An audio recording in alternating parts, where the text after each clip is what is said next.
All right, we're back for another week of me, Maxx A Mic. It's episode 6, and this for the first time we don't have like a title or a direct path that we're going through. It's not like we're in the on the fly. Yeah, baby. it's not the making the Impact series that we just did. That was great. I enjoyed that, but this is more of like a free flow. We got a lot of fan questions this week. A lot of fan support. Lots of people are tuning in over at Spotify, YouTube, and I just found out that we're now available in most, if not all, major platforms for social media. Nick, do you have like an actual rundown of what all of those actually are? When you give me all, I just end up giving like an et cetera period, and I want them to know where to find us. I can basically guarantee that if you Google or just type in me, Maxx A Mic, it's going to be some weird stuff that comes up. If you just Google me, Maxx A Mic, I promise you're going to get some videos. Was it like Two Girls, One Cup? Hey, was that one of those? You know, gimmicks? we had some wild adventures back in the day. No shit. You know, one time Larry and I were professional strippers.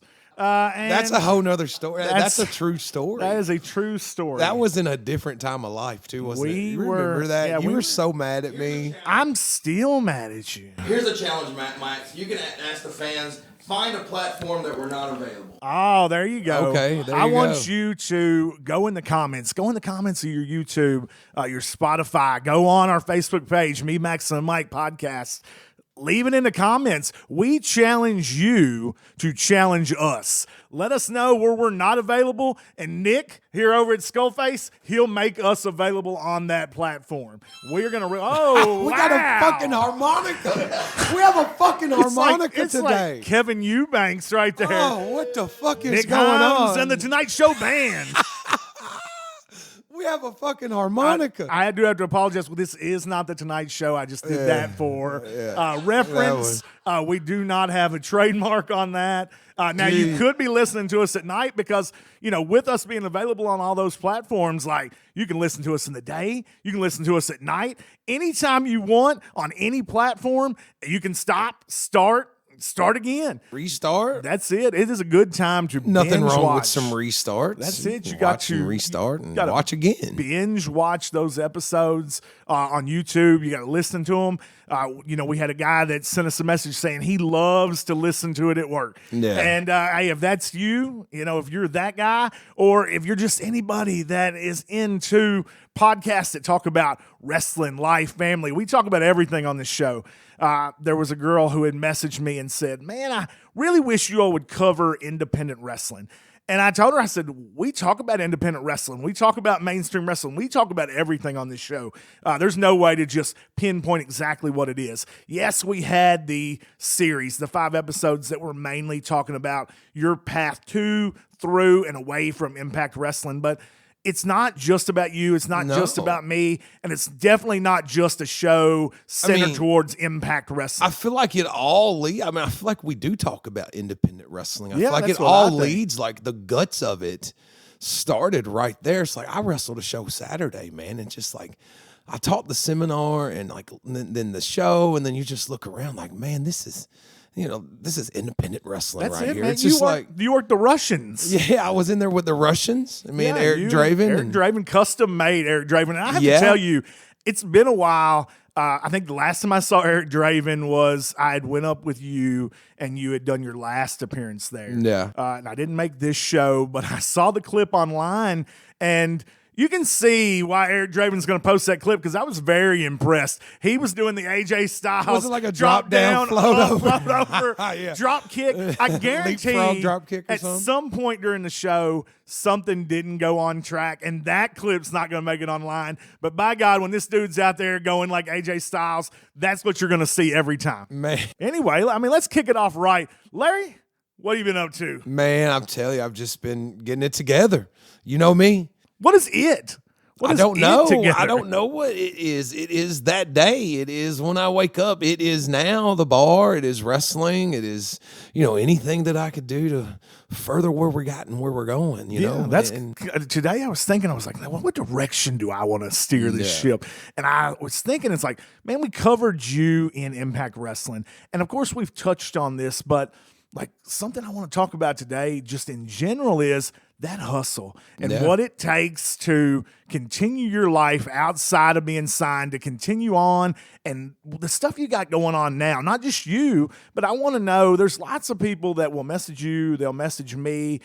We see people at shows and they want to know, they're like, okay, what do I need to do? Like, not just to get signed. That's obviously something you can give them advice for, but something that you are very like an expert in is, how can I make a living at being a professional wrestler? How can I bet on myself, and how can I hustle that hustle? And I think that you can lead some people through that today. Yeah, I mean, my thing is that I worked in factory manufacturing for, from the time that I was 18 and 19 years old. I always wrestled, of course, but I always had to make that side living, Yeah. the real living. Yeah, you were the guy that worked, and on the side, hey, I'm a wrestler. You wanted to bet on yourself, and you Yeah. wanted to be a wrestler, a wrestling wrestler. I wanted to be that. I just couldn't figure out how.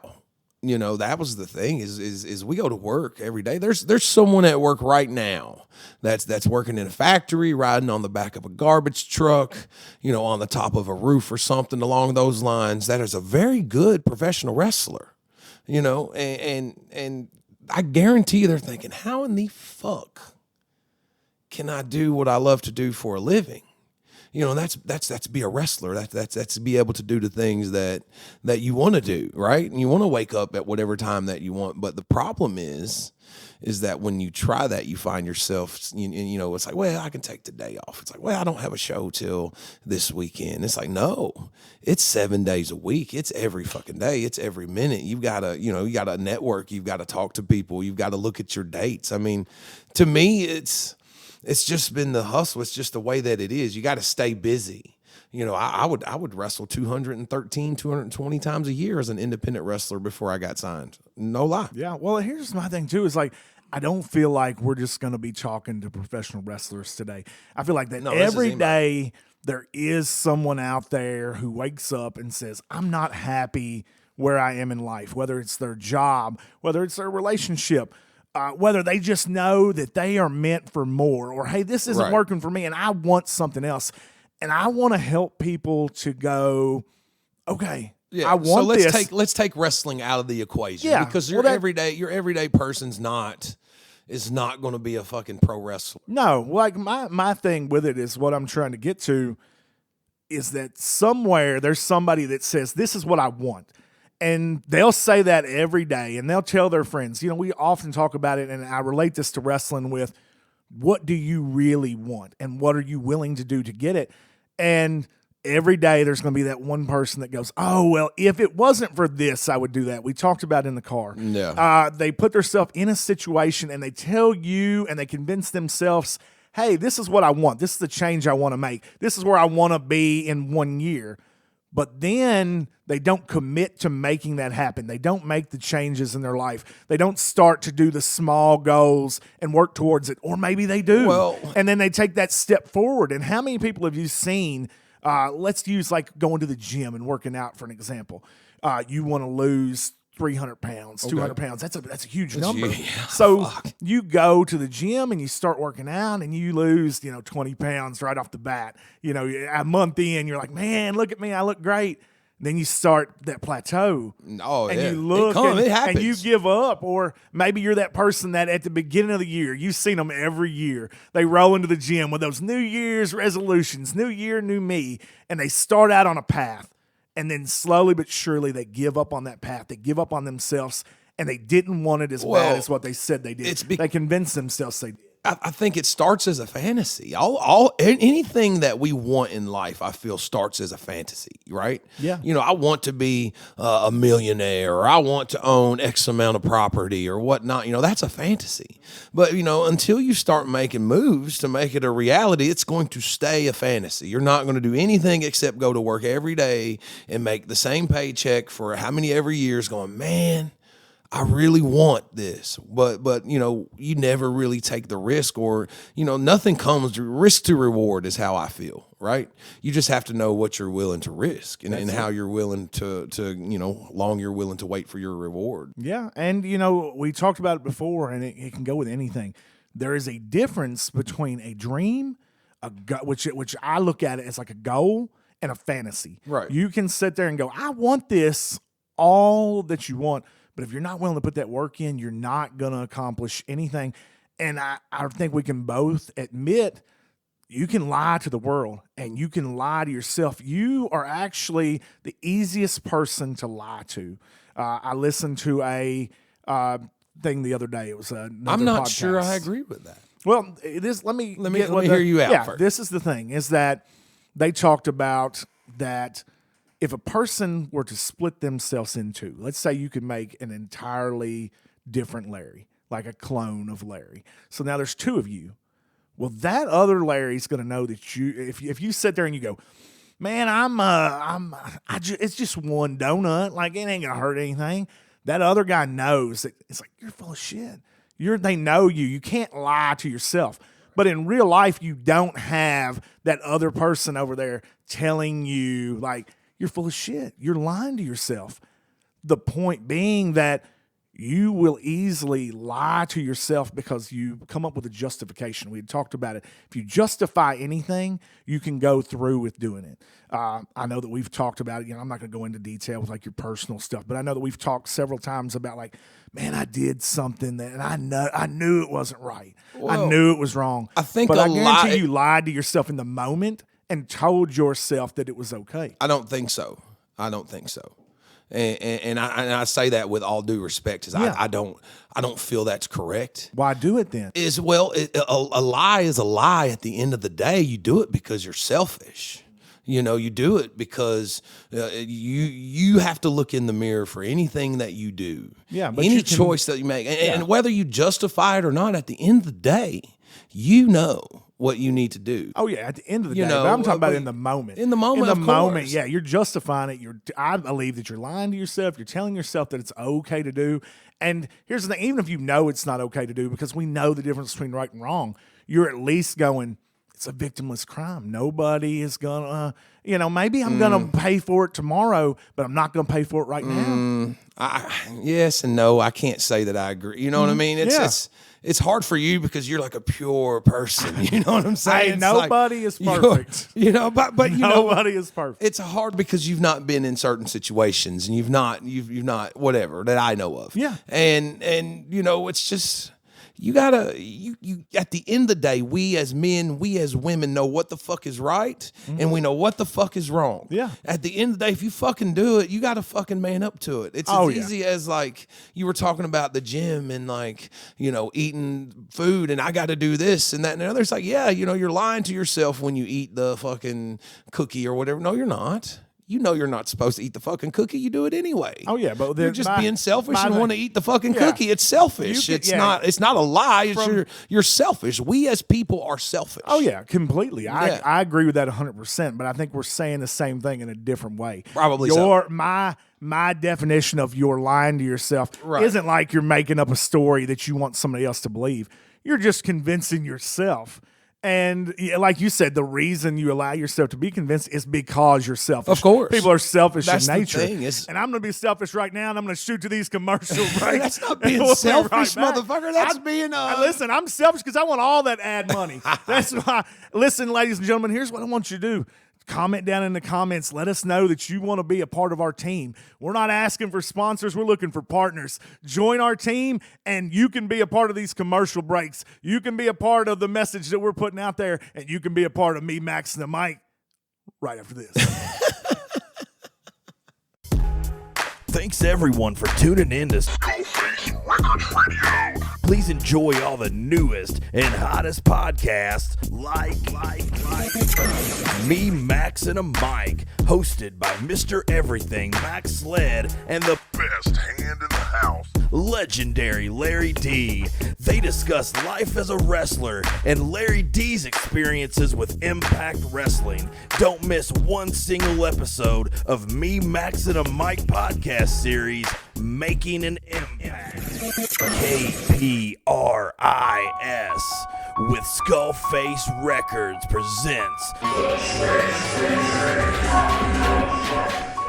where Nichimes and Travis Franklin explores and investigates the most haunted areas of Cynthiana, Kentucky. Falls and Power Chords. Hosted by Michael Lynn Watkins and Nichimes.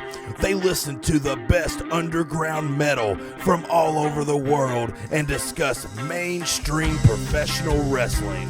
Don't miss the weekly CD of a Week by Michael Lynn Watkins, and then the Battle of the Bands.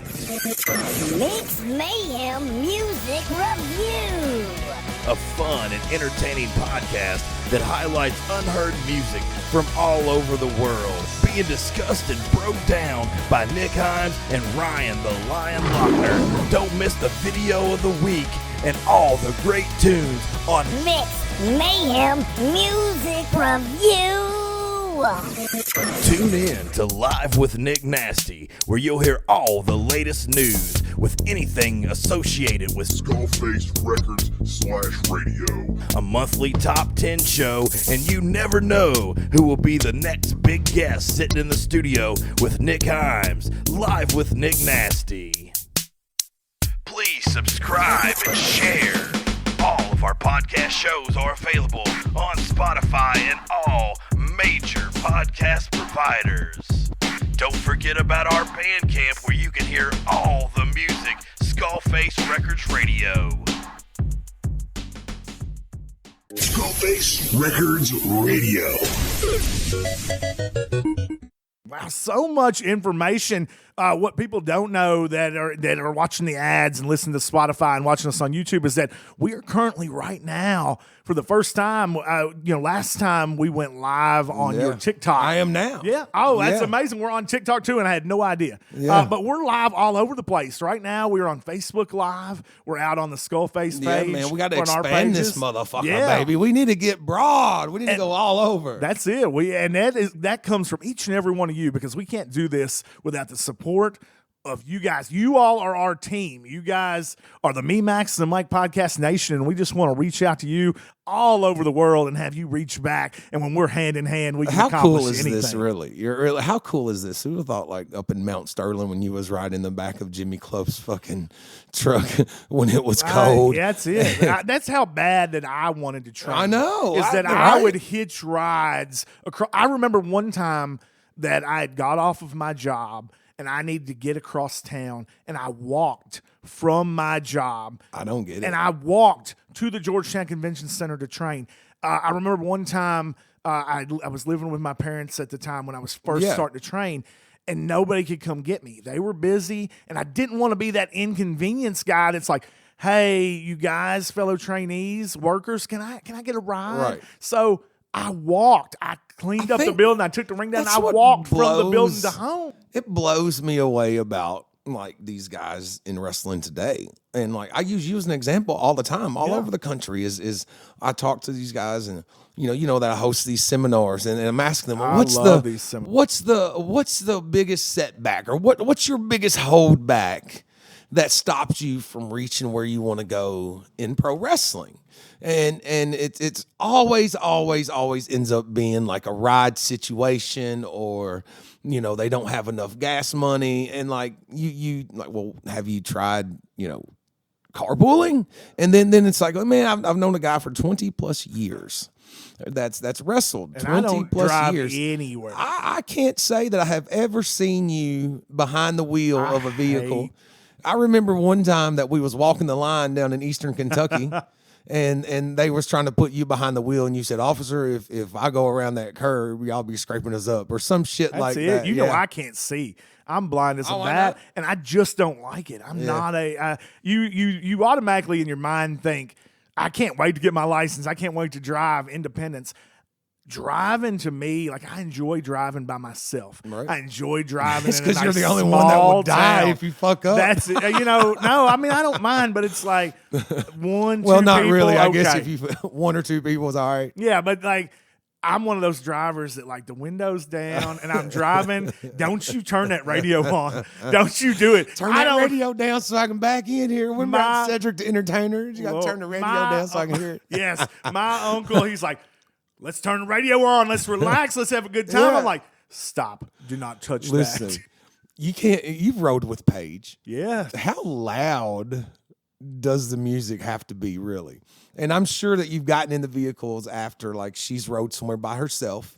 And then you've gotten in the vehicle with her after she's rode by herself, and she'll turn the car on and it is the loudest fucking, like, just your ears hurt so bad. Oh shit. And then turn it down, then wonder why her speakers are blown. You know, so no, Listen, the speakers are fine. I know that she's out there listening, so I think Paige is an excellent driver. I think that her music is at an excellent volume, and I think that just as an overall my little person, queen, she knows I can talk about her like that. oh yeah, because it's love. I mean, Man, I love that woman. So That's my baby right there. Let's talk about, like, if I'd thought earlier about, like, what if, and I'll pose the question to you because I don't know. I'm just thinking in my mind.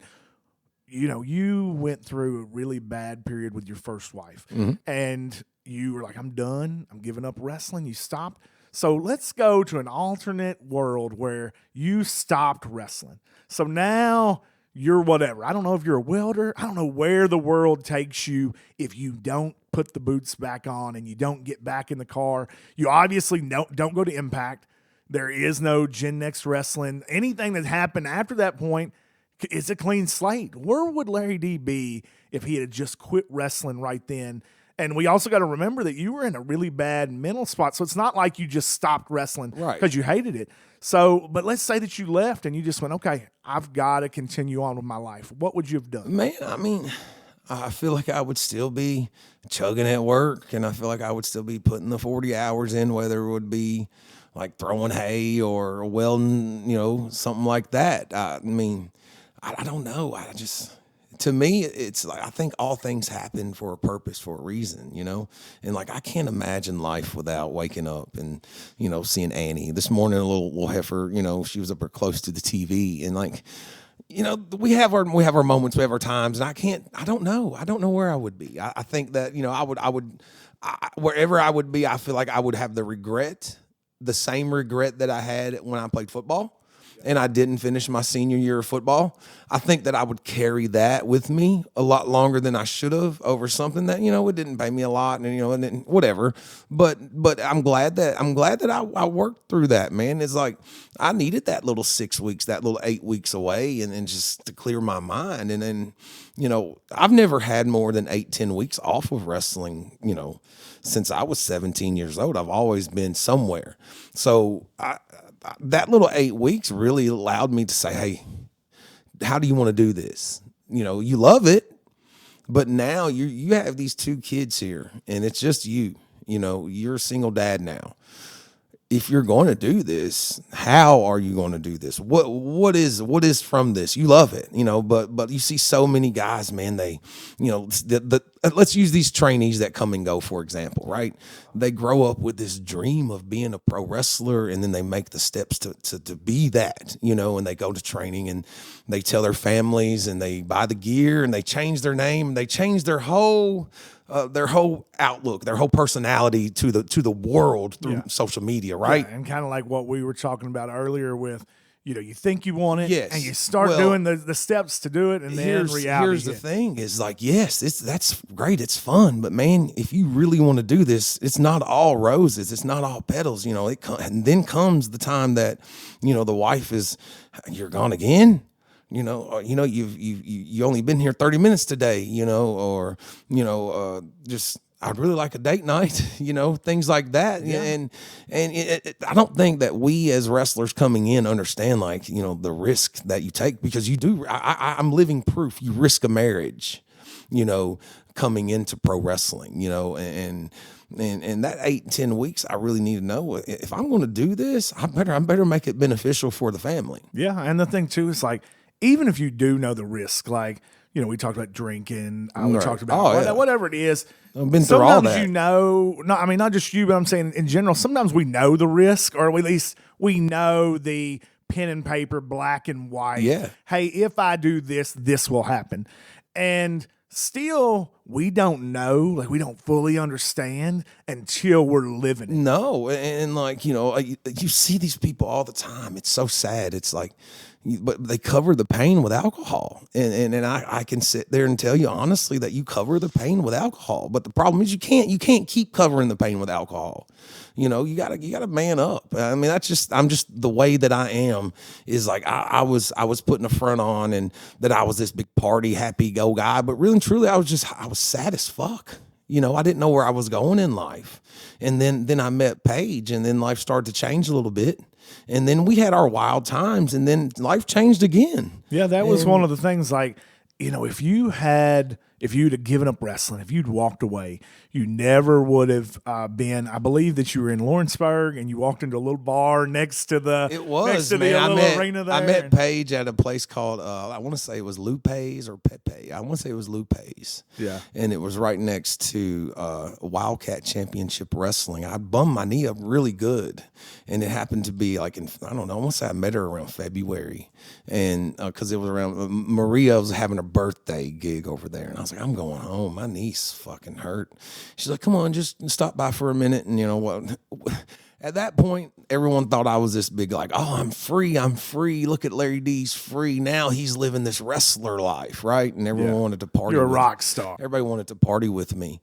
And like, thanks to Donnie Green and Bear Steele, I knew how to party a little bit at a young age in the wrestling business. And everyone kind of fucking whatever. You're playing the part. Yeah, that was it. Yes. And you were real. I mean, you were. Yeah, man. Wasn't just playing the part. You were, because we talk about hype. The hype is reality. Those guys. So everyone else's reality is that, but inside it's like I'm dead. Inside. Those guys took me in, but and you just keep the front. Anyway, long story short, I walked in and I was being me, and me and Daryl were over on the bar and a bucket of beer, and I was like, damn, that's a good looking fucking dark hair chick down there, man, in the white shirt and the blue jeans. I bet that could be the queen of my double wide. Well, at the time, no. And I was like, I'm going to try to knock this one down though, and, so I just couldn't keep, I kept looking. Damn, she's fine as fuck, big chested. I was like, damn, I'm a sucker. I'm a sucker for a big chest, dark hair lady, boy. Jim Ross says with a big chest and broad shoulders, you can make anything out of yourself in this business. She got over with me. And but anyway, I was talking and Daryl's like, hey, bro, and he's looking, you are me, right? Yeah. And he's like, bro, over my shoulder, that dark hair chick you was talking about was looking at you. And I was like, oh, no shit. So I just happened to look. I looked over his shoulder and she was like, smiled and then turned away real quick, and I was like, the hook was in. Be right back, baby. And I grabbed me a Bud Light and I went down and I said, hello, my name is Larry. And she's like, I know who you are. And then we just got talking, and she only made the situation the thing worse. Is, she didn't fucking come off it the first night. I was like, come on, man, what the fuck? But but she little did I know that she was going through a lot of stuff in her life as well from a previous marriage, and just needed a little time, and I give her a hard time. It's like, oh, I was so heartbroken. I stayed in, but I think that maybe she needed that time to figure out where it was at, because what if she did commit and we wasn't quite ready? Paige and I's had our issues. It's no fucking it's not a. I love her, that's my baby. I ain't going nowhere. Right, no relationship isn't without its hurt. If we had jumped right in that early, man, I think that it would have not. I would not be where I'm at. She would not be where she's at, and I feel like we truly are that couple that's like, man, it's not perfect. And it's not, it doesn't, sometimes it doesn't even start out perfect, but if you work through it and you love someone and I love my fucking wife. I'll tell you that right now. I love my wife. I know the man you were, and I know the man you are, and I tell her this all the time, and it's not just to fluff her ego. It's not just, playing the part of the friend. It is, as like, we're like brothers. Yeah. I know who you are there. I know man. who you are now. I was in a tough time Yeah. of life, and she definitely helped is me. She's the best through thing that, that's ever really happened to you. She brought you back. Like, Right, yeah. she brought you were playing Larry D. It takes a tough and woman. She brought Larry Jones back. It takes a tough woman, to do that, and she's tough, man. I love her mother, I love her grandmother, I love her whole family, and she comes from a line of tough women, and her mother had beat addiction and going strong still, man. We celebrate 365 every year. I mean, it's up around 700 now, I would say, as far as days sober, and her mom helps people. Hell, she took people in and get them clean off the streets herself in her own fucking home, and like these strangers could kill her. These people that she took a family and they could easily killed her, and man, she changed these people's lives. Met them at Kroger's parking lot. They were homeless. That's the bloodline that she comes from, and like I love her. I love her that much more for just that alone. And she did that for you. Changed your life. Yeah, man. It's amazing. You guys came together, and what's going to come together now is these commercial breaks. Hey, we'll be right back. A modern day love story. I tell you what, I'm in love with. I'm in love with getting some new sponsors, some new teammates. Man. Come talk to us. Join our team, and we'll hear from you on the other side of this break.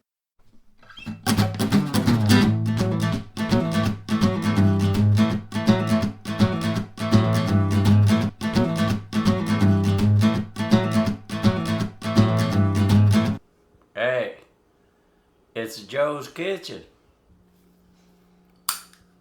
Buy your stuff from SkullFace Records. Get off your asses and do it.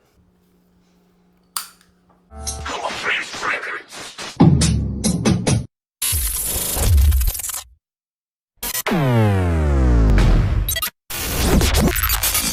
So many things coming in at us. Questions. Larry, they want to know out there in live land, do you have any stories about Bad to the Bone wrestling? Man, I remember the first time that I encountered Bad to the Bone wrestling was at the Scott County Fair. And I was probably 15, maybe 16, just driving. Yeah, and give a little context to anybody out there that may not know what Bad to the Bone wrestling is. Bad to the Bone wrestling was based more like the E-Town area. They was more of like a rebellious type, hardcore, type. Is that the Baileys? Yes, Joe Bailey. Yeah. And Son J.C. Bailey. Shout out Dale Bass. Hey, Dale Bass, bad Dale Bass out there. He's listening. He was a big part of that, really. And man, they were doing good numbers. They ran Cynthiana City Hall Gym. They used to put 300-400 people in there. They ran Georgetown for a little bit. They ran Bardstown, Shelbyville. I mean, they was making a circuit and making a bang. And they came to the Georgetown Scott County Fair. And that's where I first seen them. And then Ox Harley and Manslaughter. And I think J.C. Bailey was probably wrestling illegally. I love Ox Harley. I love Ox Harley, too. Yeah, Shout out to Ox Harley. I'll wrestle him all day, every day. And man, I was in love with independent wrestling because it was like but I was so in love with like MWA. I felt like I was cheating on MWA by watching that show. I really felt that way at 16 years old. Like, man, I'm not loyal. I shouldn't be here. You see somebody with an MWA shirt, and you're like, oh, no, I'm not. I'm here with a friend. You tell MWA, I'm still committed. Yeah. That's how I call them when I leave here. But man, it was different than what I was used to. Yeah, and I'll say that it was definitely different than what I was used to. That's they it. wrestled And in a little barn. Did you have matches there? Yeah, they had matches there. They had man, I want to say it was like Manslaughter and Ox Harley. Did you personally? No, did you no. have any there, or does it? Did I wrestle at BBW? Yeah, I think I wrestled there once or twice. Yeah, one time me and Donnie Green went down there extremely late, and I don't think Joe liked me too well. No, why? You rub people the wrong way? No, I don't think it was that. I think it was over business that was done years prior that we didn't know business when we thought we knew business. Oh, yeah. We had, not just you, me, everybody has those ignorant periods. Yeah, man. You think you know until you realize you don't know nothing. And I think that it was just, they just didn't like me. I was young and dumb. I don't know. I didn't know what the guy was worth. I didn't know. I wasn't in charge of that shit. I don't know, whatever. But they wouldn't big on me. But Vic the Bruiser was. I love Vic the Bruiser. So was Donnie Green at the time. So we had gotten the car and went down there. Yeah, Vic is currently on his retirement tour. By the end of the year, I think his career is all said and done, and if he never wrestles again, man, what a legacy that Vic the Bruiser's left in this business. Yeah, talk about Vic the Bruiser. Vic the Bruiser's, man, he's that heel. He's that guy that you want to fire a crowd up, then watch Vic. He reminds me of like a Doug Vines type of guy that doesn't have to say much, and he can get you pissed off. And he's been all over. He was big in OVW. He was huge in like the MWA. Yeah. Bad to the Bone. There is no place that I don't think that Vic the Bruiser's boots haven't touched. I think that if Vic wasn't like a big crucial part of that Bad to the Bone, that we wouldn't be talking about it right now, or the fan wouldn't be sending the question in about Bad to the Bone. Evidently, they've made an impression. I don't think that impression's made without Vic the Bruiser. Yeah, if you get a chance, if you're in the Kentucky area, I'm not sure if he's taking bookings outside of the area. He may go to some of like the Tennessee promotions. I know that. UCW, I know he's down there stuff with like that Terry is England, running, Terry England, and like Rated X there. What is it? USWA. It's USWA. Okay. And UCW. USWA was the. Yeah, that's old school Jarrett's and whatnot. No, it's the USWF. Yeah, it's USWF. But yeah, man. I mean, Bad to the Bone was it was appealing to me because we were backyard wrestlers at the time. And we was beating the shit out of each other with fucking chairs and barbed wire, and they was doing that, and it was hip to the game, and Roach talked us into going, and there you were. I think I may have went and watched another show or two, like traveling, but I want to say I wrestled for them one time, and I think I wrestled like Billy Black or something, maybe Randy Royal. Something like that. It wasn't just 5-10 minutes. Yeah. Well, another question that we had that we started to address earlier off air, but I want to make sure that we also get it on air, is when does Larry D return to the Tennessee area? I know we've been doing some pretty cool business down in that area, but when can people for sure see Larry D? I don't have anything in Tennessee upcoming. Not right now. So if somebody's out there and they want to book Larry D, how can they go about doing so? Well, they can reach out and book LarryD@gmail.com, or they can reach out directly. I'm opening up my schedule a little bit. The summer, I kind of slowed down a little bit, as you know, with the projects and the bar and everything like that, and Carter's mowing. And now we're really amping up. That's it. And we've always been about quality over quantity. So the thing is like if you get a chance to see Larry D, you're not going to see him everywhere. You're not going to go right down the street and then 5 miles down from there. So take advantage of seeing Larry D live when you get a chance. Yeah, I mean, I feel like I've spread myself real thin there, and I think just time away from a certain area is good, because when I come back, it will be important. Yeah, hey, I love that. And, getting back on the topic we were talking about earlier of, betting on yourself and what you can do, let's go further into detail on that. What do you think it takes for somebody to bet on themselves and to become a working, traveling, independent professional wrestler? And they can obviously take the context we give on this and apply it to anything outside of wrestling, but we still are a wrestling podcast overall. So let's talk to that wrestler. Let's answer the question of all those guys saying like, Larry, I just want to be a wrestler. Like, that's all I want to do. I want to make a living wrestling. Let's get your advice. How can they do that? You have to step out of your comfort zone. I went 15 years being very comfortable in every little promotion that I went to. It wasn't until I stepped out of that and then I got to wrestle with talent that was much better than me. And then I got to wrestle with talent that was at the national next level to make it really understand, like, hey, I can fucking do this. You got to be willing to put time in. I mean, you got to be willing to work long hours and sleep little hours. It's not easy. Not everyone. If it were easy, everyone would be signed, I feel. Yeah.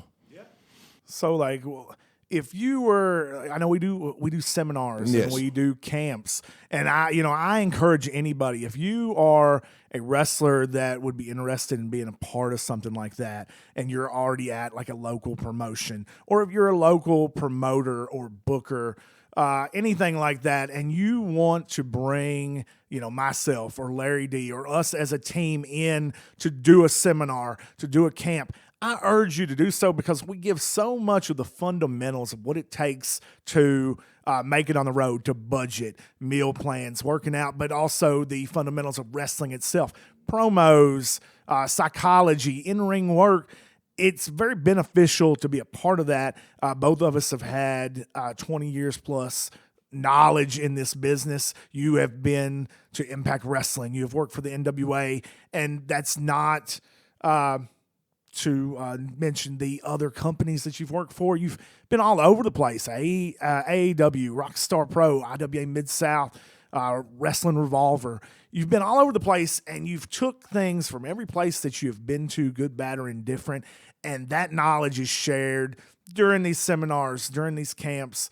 I encourage everybody to reach out and, book yourself one of these events, or if one takes place in your area, be a part of that. Anything you want to add to that? I mean, I think that you have to always expand your knowledge regardless. We tell our students, hey, if there's a seminar around that's worthy, then go take it.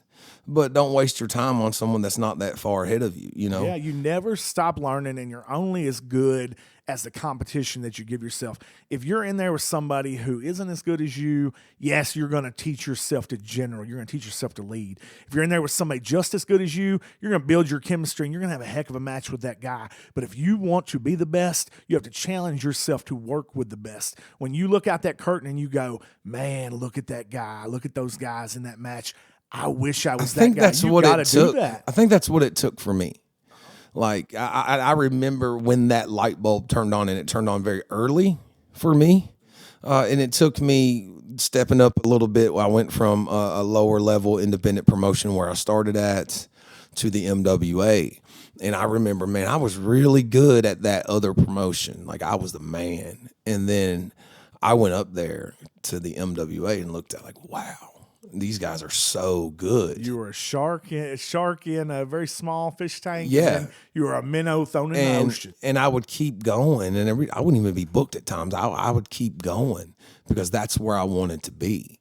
And then when I got on the shows, I remember, I would be on the first or second match, always before the first half. I can remember before you even started working for the MWA, I started there because, Chris Hayes is my trainer. Chris Hayes owned the MWA. Yes. So I had joined the MWA on its, last legs in Georgetown. Mm-hmm. And it went from Georgetown to... They had the smaller building, like the garage type building. Mount Sterling. Yeah, we called the Mount Sterling Garage, and would joke that we're working in the MSG. Right. And then we went from there down the street where I to the started Jubilee. with the MWA was up there at the garage. Yeah, I remember we were having training one day. I think we were training every Sunday. We would try to get another day in the week, but it was every Sunday we would go and we would have training. And I remember that we were working out one time in the ring, and guys will just kind of walk in, and it's like, yeah, they're coming to shake hands, but they've got an ulterior motive. They're trying to be like, hey, boss, ain't seen you in a while. Yeah. I remember that Calvin came in, Payne, your trainer, your friend. He walked in, and you were there with him, like right. You were just there. And Calvin's there, and he's like, oh, hey, boss, hey, dad, to Chris, and was trying to get like, hey, I'm working, and this is my guy, this is my trainee. And I remember that I'd talked to Chris after, I don't know if it was that day on training. We used to ride everywhere together when Chris would do like a local show in the area, especially for like Roger Ruffin. Every Monday we would go right over the bridge to the theater that they ran there, and he would do the NWF show. And I remember talking to him, and I was like, hey, are you I saw you talking to them. I know Larry, because we weren't personally like friends, right. but we knew each other from school. And so like I knew of you because I knew you, but we weren't friends. We weren't that close. Yeah. But I was like, hey, are you interested? Like, are you going to bring Larry in? Is Larry going to wrestle? And he's like, well, what do you think about him? And I said, well, man, he's a big guy, and I hear that he walks the ropes and flips out, and So he he does can't like work. does like a moonsault. And I just remember Chris going, "Well, man, we got a whole school full of trainees." He's like, I don't know who we need, and he dropped it at that. And it took Donnie Green speaking up. And I think it took a minute too, because I remember even when they brought you guys in, you guys worked with like each other. And I remember they booked If like you a remember, kendo stick if match. you guys beat the remember, hell out of each we other. didn't. I didn't touch no one else like the first few weeks that I was there until because I went from working that with Calvin, and then I went directly in with Donnie because it went from Calvin, who was the guy that brought me in, to the guy that spoke up with me, and then I think it was from there he was like, okay, well, maybe he's not as bad as you know. I think that you at least Maybe he's not as bad as Yeah. he wanted me to be. Yeah, I think that you at least earned like a spot in there. I don't think it was anything crucial until the later years when he had left. You know, Chris's wife had a child and he took some time off. Oh, yeah, and I he thought came I back was- and you had the. I thought belt. I was losing the belt. There's no I choice. thought that day right there, like, what was he gone? 4 weeks? I think it was a little longer than that because he was kind of in and out at that point, just because he was trying Yeah. to be a good dad and be at home. And I remember the booking, you know, had switched hands, and then I had got the strap, and I remember he walked in, and like I had all the heat in the world. I was killing it. I felt, and he just stopped and he shook my hand and he looked at me and he looked at my bag and there was the MWA world title, you know, and he looked back up and he looked at me and he says, "We'll see how it goes tonight, and then we'll go from there." And I was like, "Oh fuck, nope."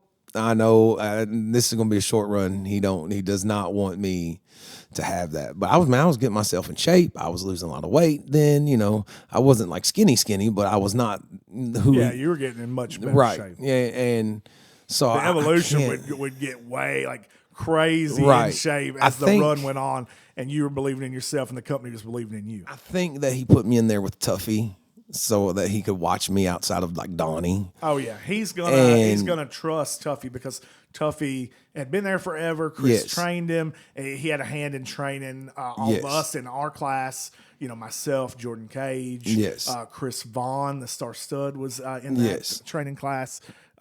So if anybody was going to be able to tell him flat out, "Hey, this guy can go," it was going to be Tuffy. Yes. And I think when he seen that and like after that he was like, "Oh, we can do this," and then from there it was like now I was just Larry D. Like, you know, I don't know what I was, but then I remember he was like, "Hey, legendary Larry D." And I was like, "Legendary?" He's like, "Yeah." I went, "What do you think?" He said, "You think you could wrestle Jerry Lawler?" And I was like, "Fuck, of course." And I thought he was ribbing me. And he's like, "No, we'll do legend versus legend." And I was 23 years old, and he deemed legendary Larry D, you know, and I think it was obviously for the thing, but it stuck. And then I went out there, man, and like, man, that was the run, though. Like, I wrestled Lawler, Abyss, I mean, all those guys. That was Harris, awesome. Yeah. Samoa Joe. Yeah, I mean, and that's when I knew he really was believing in Yeah. me. It definitely went. It's so cool to just look at, like, on paper, look at the evolution of here you are, you're walking in, and the guy's got no clue who you are, and it's like we've seen it before. Somebody could come in and they're a great hand, but if we don't know them, we know who we got in front of Yeah, us. So yeah. whatever. And then you become, it's just like, okay, here's another guy on the show. Yeah. You're a guy that's written in, not written for. Then you get that ball, you get that opportunity to show what you can do, and you start building yourself up. You're working with everybody until at a certain point, and I think that you know this yourself, as we went through the Mount Sterling years, as we went through the Winchesters, the Richmonds, you became the face, Yeah. the centerpiece of the company, so much so that there I am. There he is Yes, again. there I am. The big echo replay. I love it so much. I love to hear myself talk. Hopefully, each and every one of these people do as well. But the point that I was getting at was just that you became the centerpiece. So much so that when we get to the point that we had talked about where you walk away, you're Yeah. going to be done with wrestling and you leave, the company had no, and I know personally because I was in that locker room, it was like, what are we going to do? I They had have done to take a commercial break. Paige told me I need to call her real quick. All right. Hey, we're going to go to commercial then. Would you like to donate money to our cause? Shit ain't free, man. This stuff takes money. Every little bit helps. We can do a commercial for your business. You can make you money, and then we can make money. Want to sponsor a segment or one of our shows? Want to get famous, man? Want to sponsor a show? Multiple mentions, all kinds of publicity. Email us, skullfaceradio@gmail.com. Don't forget the social medias. Find us on Facebook, facebook.com/groups/SkullFace Records Radio. Listen to SkullFace Records Radio. So many exciting things happening on our live. Is everything okay? We had to cut to commercial, and I didn't get to do a slick. I know. Take me out. We had to go to commercial because there was an emergency. Is everything okay? Everything is fine.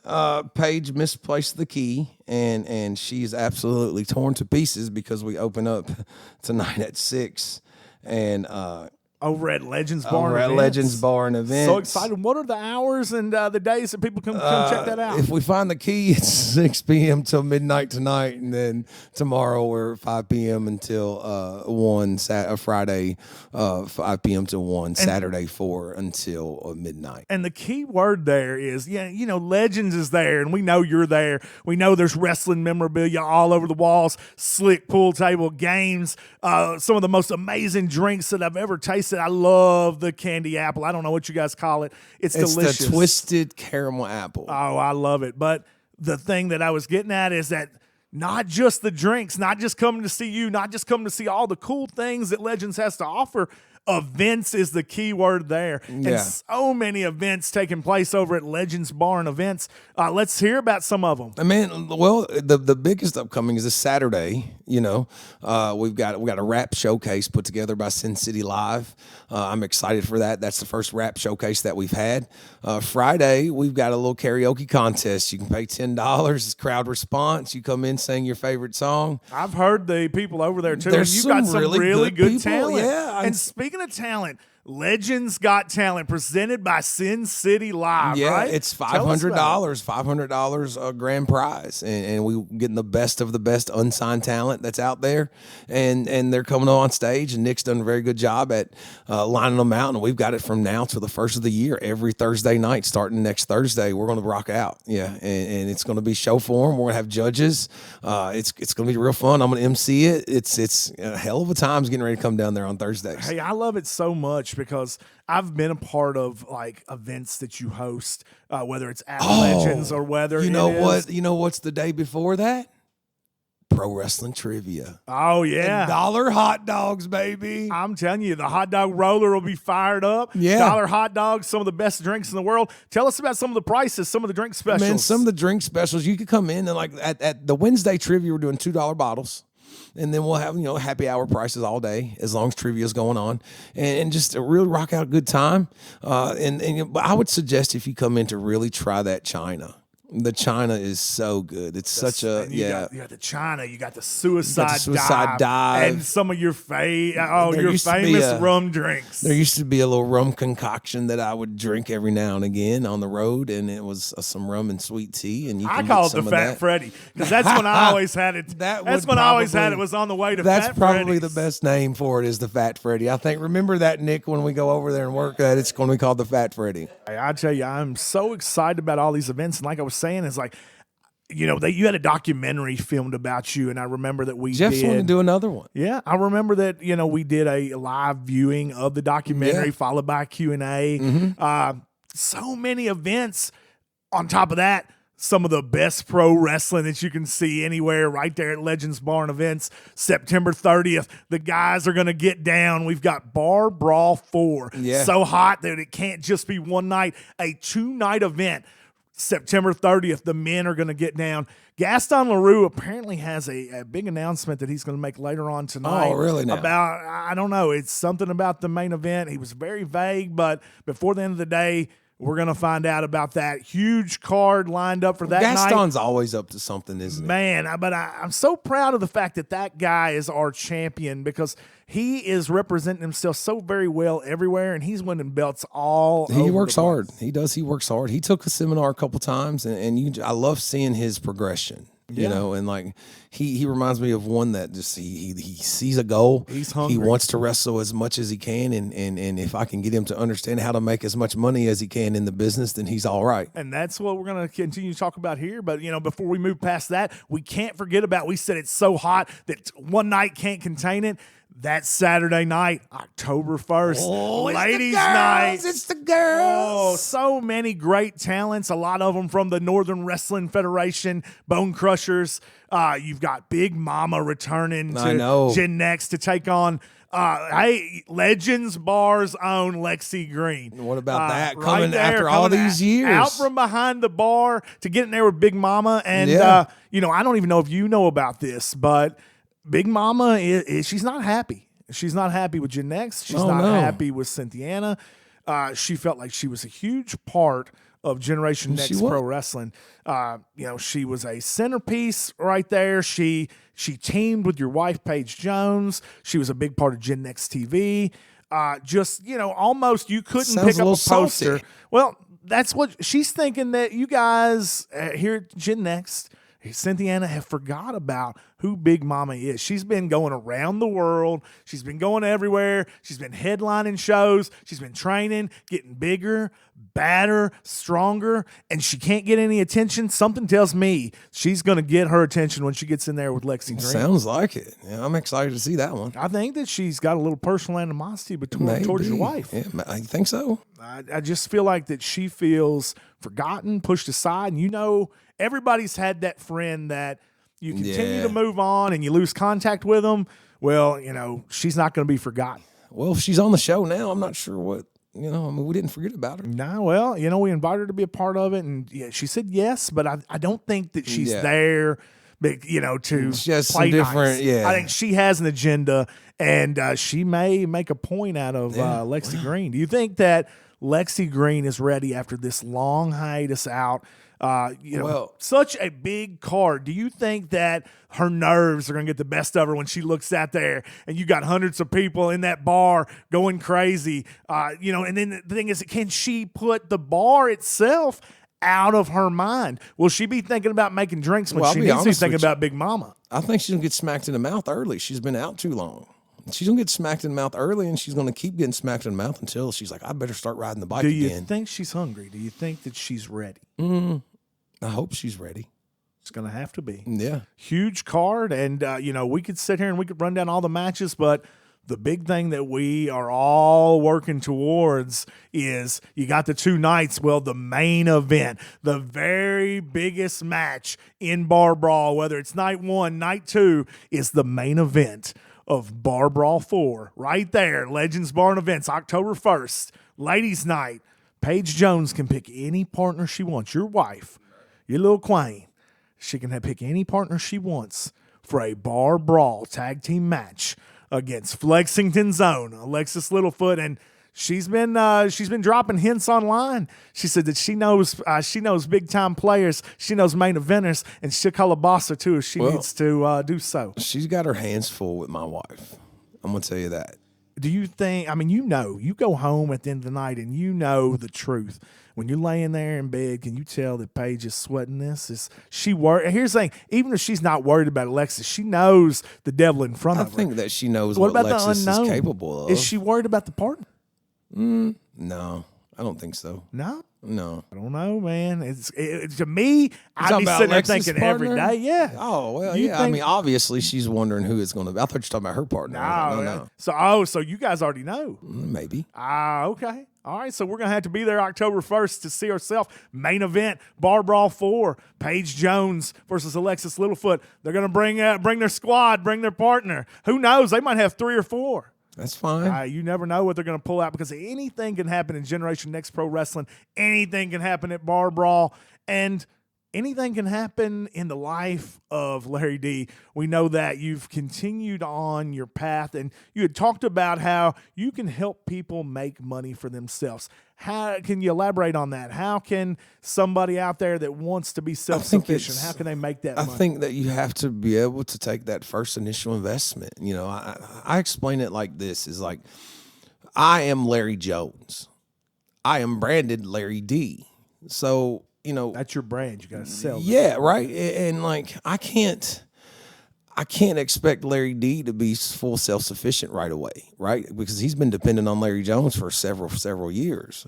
But when you get smart about it, I think that every young wrestler that wants to make money in this can really make a one-time investment, and what I mean by that is you can make a one-time investment with your merchandise, for say, right? And this is a system that Paige and I came up with. Is I know that my T-shirts might run $500? Let's say $500, okay?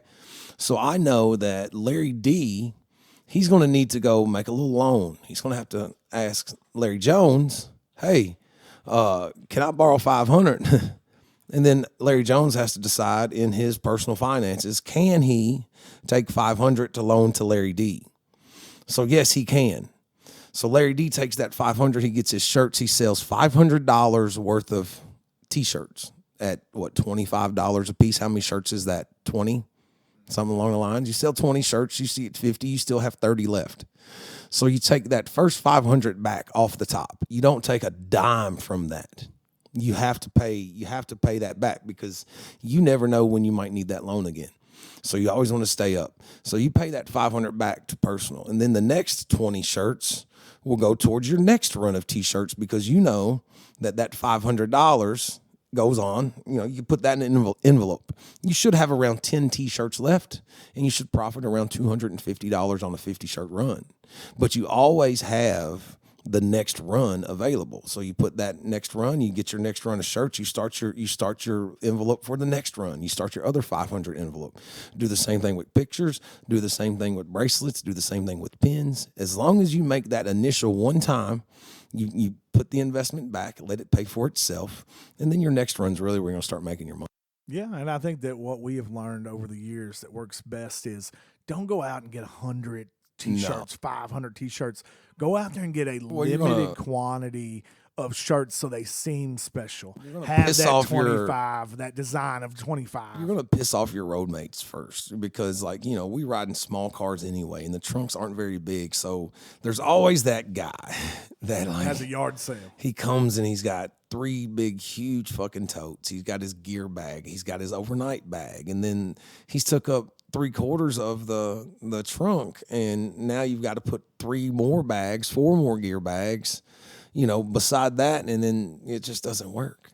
Yeah, he obviously has never flown to Washington and had to, maybe if you're on Alaska, you can get that carry-on. Man, well, boy, how mad was we? God, it was like 3 a.m. I was on there with those promoters, man. I was like, what? Who in the fuck flies us across country without a fucking carry-on? We do pro wrestling for a living. We're holding a camp. Lost our luggage.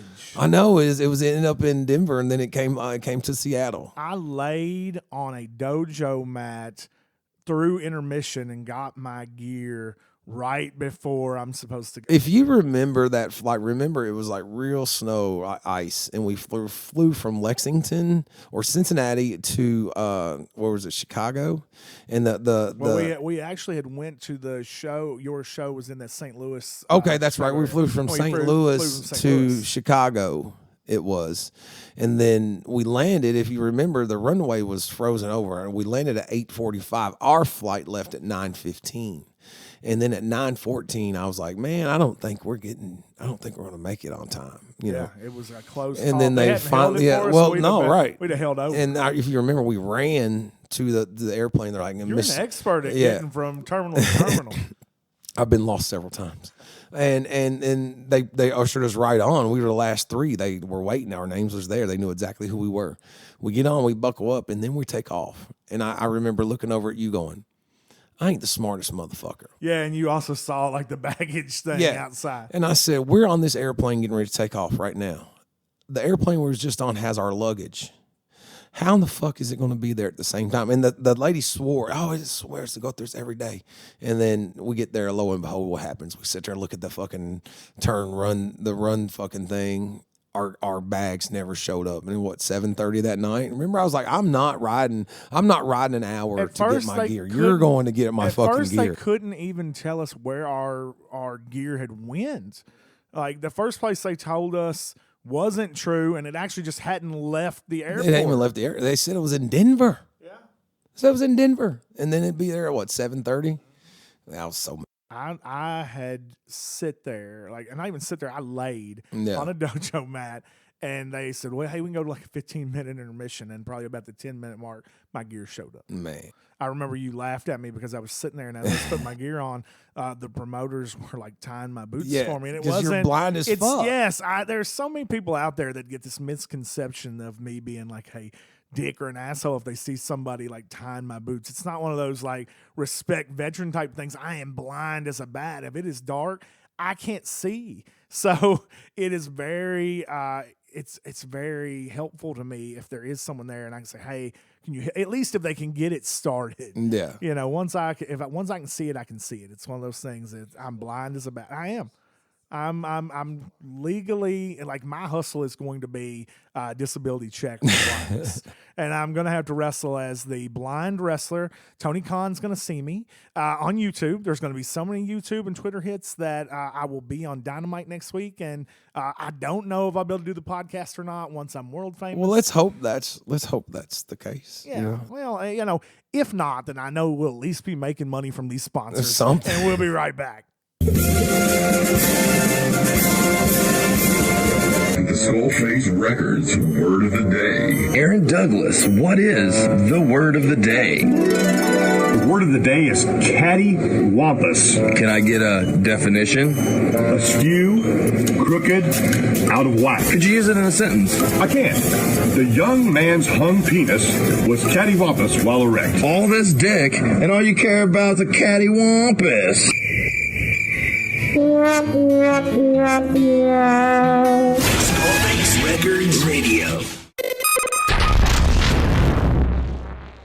And we're back. Oh, that's good. You hear that? I do. You know that people would Let me almost do that think that again. was like a Nick voiceover right there. They won't even believe it's you. And we're back.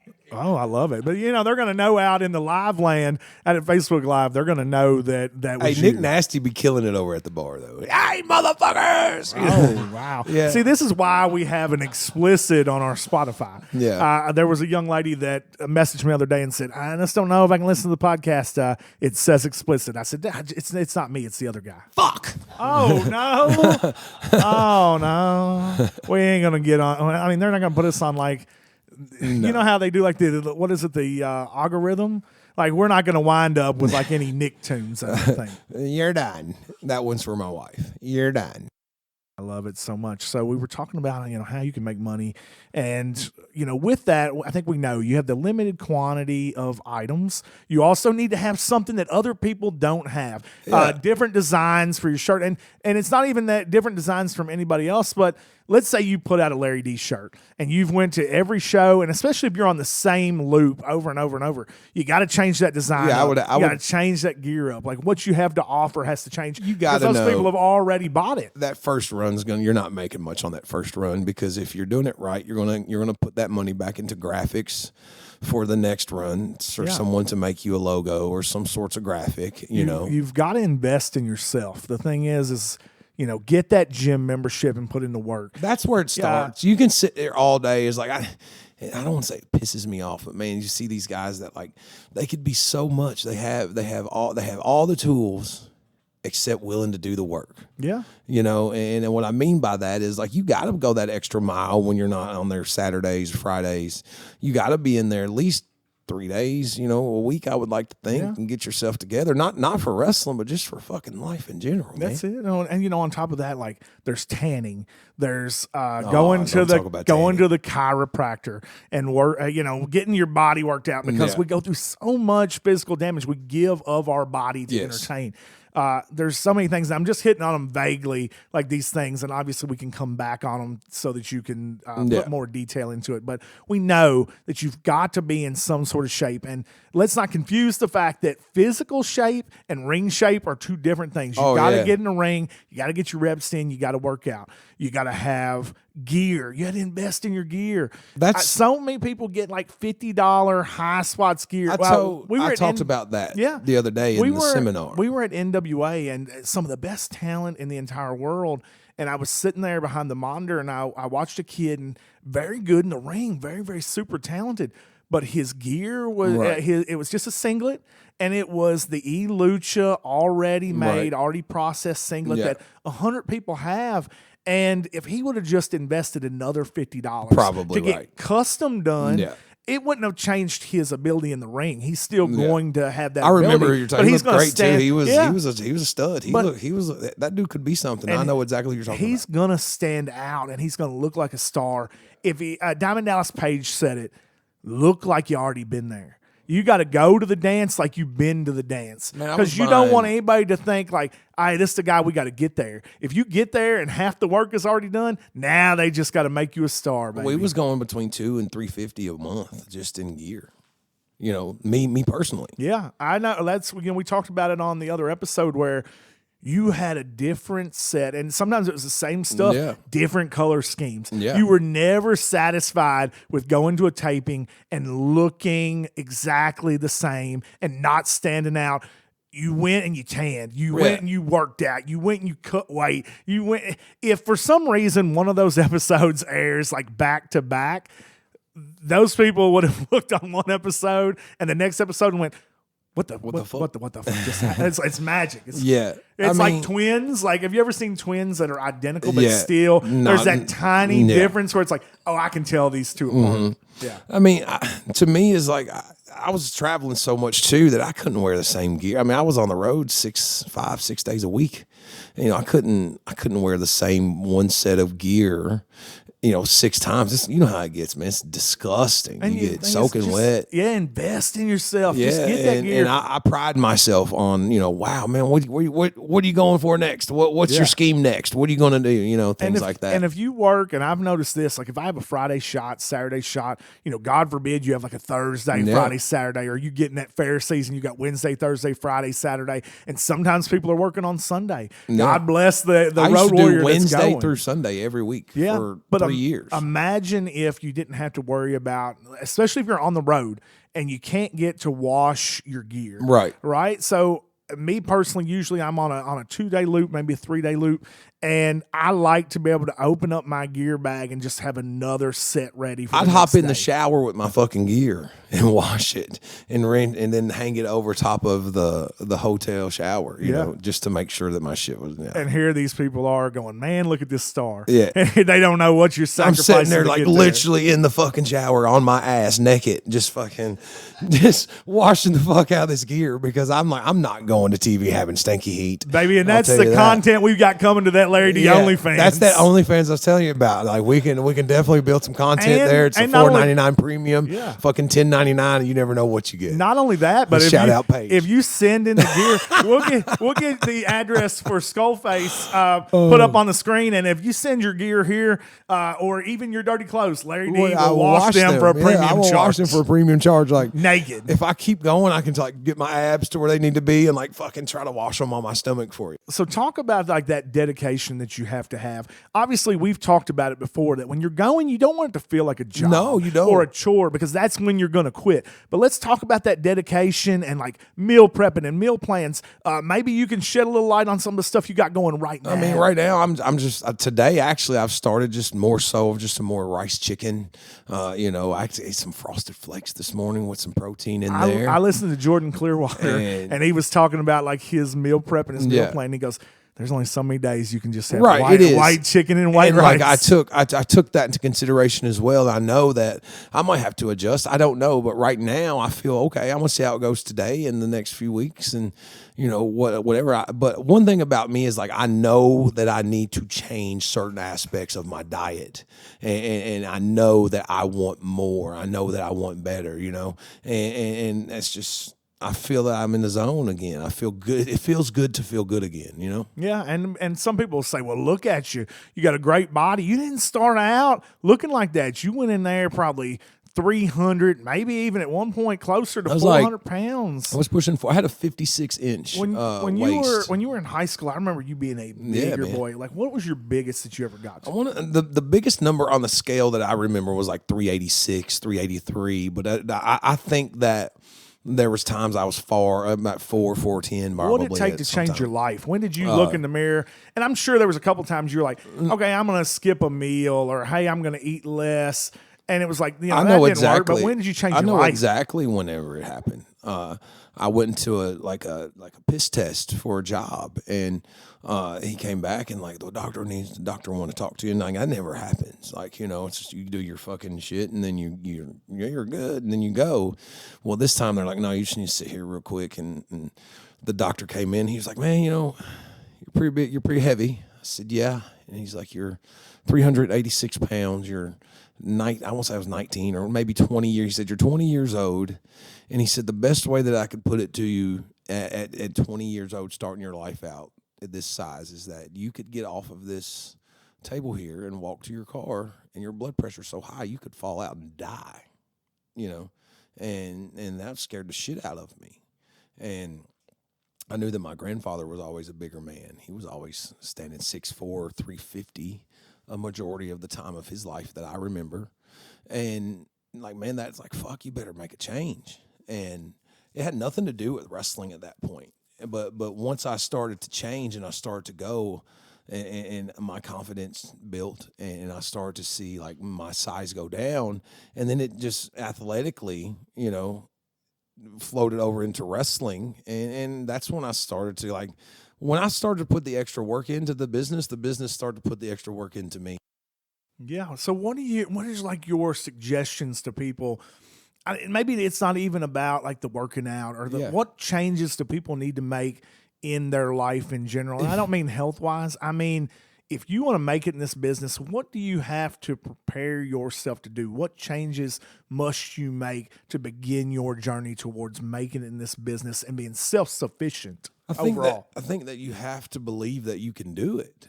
And then you have to start practicing that you can do it even when you're not doing it. Does that make sense? Yeah. I do feel like people will hear that and they'll think it's easy. Like, oh, it's not easy. I can do it. I believe that I can do it. And they've convinced themselves that they can, like we talked about earlier. It's so easy. And then they give up after the first few steps. Or so many people get that, like, okay, I'm not getting the bookings that I wanted, or hey, I'm not getting the results that I want, or nobody's paying attention to me, or nobody's come to sign me, so I didn't make it. I give up on myself.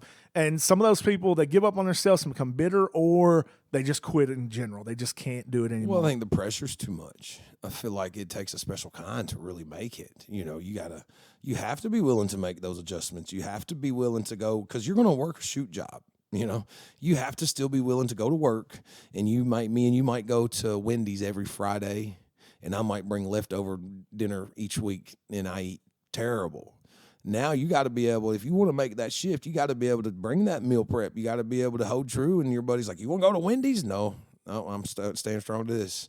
My biggest thing was L8s. That's been my last 3 months have been L8s. They're so good. That's my weakness. But now, you know, the last week and a half or so, I've not drank a soda. I've been drinking mostly water, and the last 3 days I've had nothing but water. What do you say to those people that, you know, because I know I've been that person. I know you've probably been that person. There's lots of people out there probably listening that, okay, hey, I'm going to quit drinking soda, or hey, I'm going to quit doing this, or hey, I'm going to eat right. But after a while, that urge gets them, or they have that cheat day, or they allow themselves to do the thing, and then they just eventually they quit. It's what we go back to. It's we talk about, we are selfish.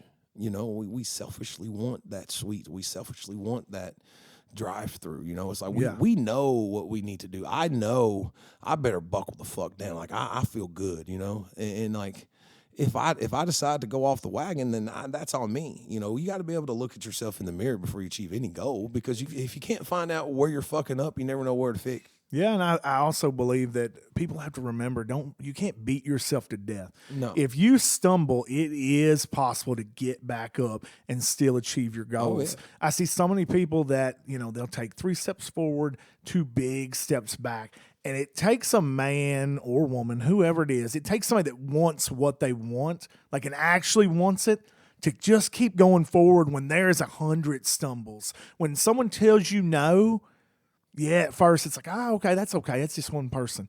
When 100 people tell you no, the people that want it are the ones that just go, okay, what do I need to change? Or how many more do I have to ask before I get my yes? I've never been one to accept a no. Mm-hmm. You know what I mean? It pisses me off to the point like, well, I'll fucking show you. Mm-hmm. You know, and I think that you just got to have that mentality of like, who in the fuck are you to tell me I can't do something? right? Who in the fuck are you to tell me that I can't go in here and lose 20 pounds? Who in the fuck are you to tell me that I can't get up at 5:30 in the morning and go to the gym? Who in the fuck are you to tell me that I can't do that and still come here and do what I need to do? And who in the fuck are you to tell me that I can't do everything that I told you I'm going to do? That's it. And The only person that stops me is me. That's it. That was what I was going to say. Is the world will beat you down, but the worst thing is when you look in the mirror and you start beating you down. You go, I can't do it. Let me be honest with myself. I can't do it, because when you say you can't, then you're not gonna do anything. Luke Gallows had talked to our school, and he had told them that he has been wrestling professionally since he was what? Was it like? 18, Yeah, I was gonna say 18, like but I didn't want to be wrong about the age. But for years he's been working professionally. But he said what it took was he would send his letters, he would send his tapes, he would send his messages. He did not stop going. And, at first they're just dismissive. Then they're just outright saying no.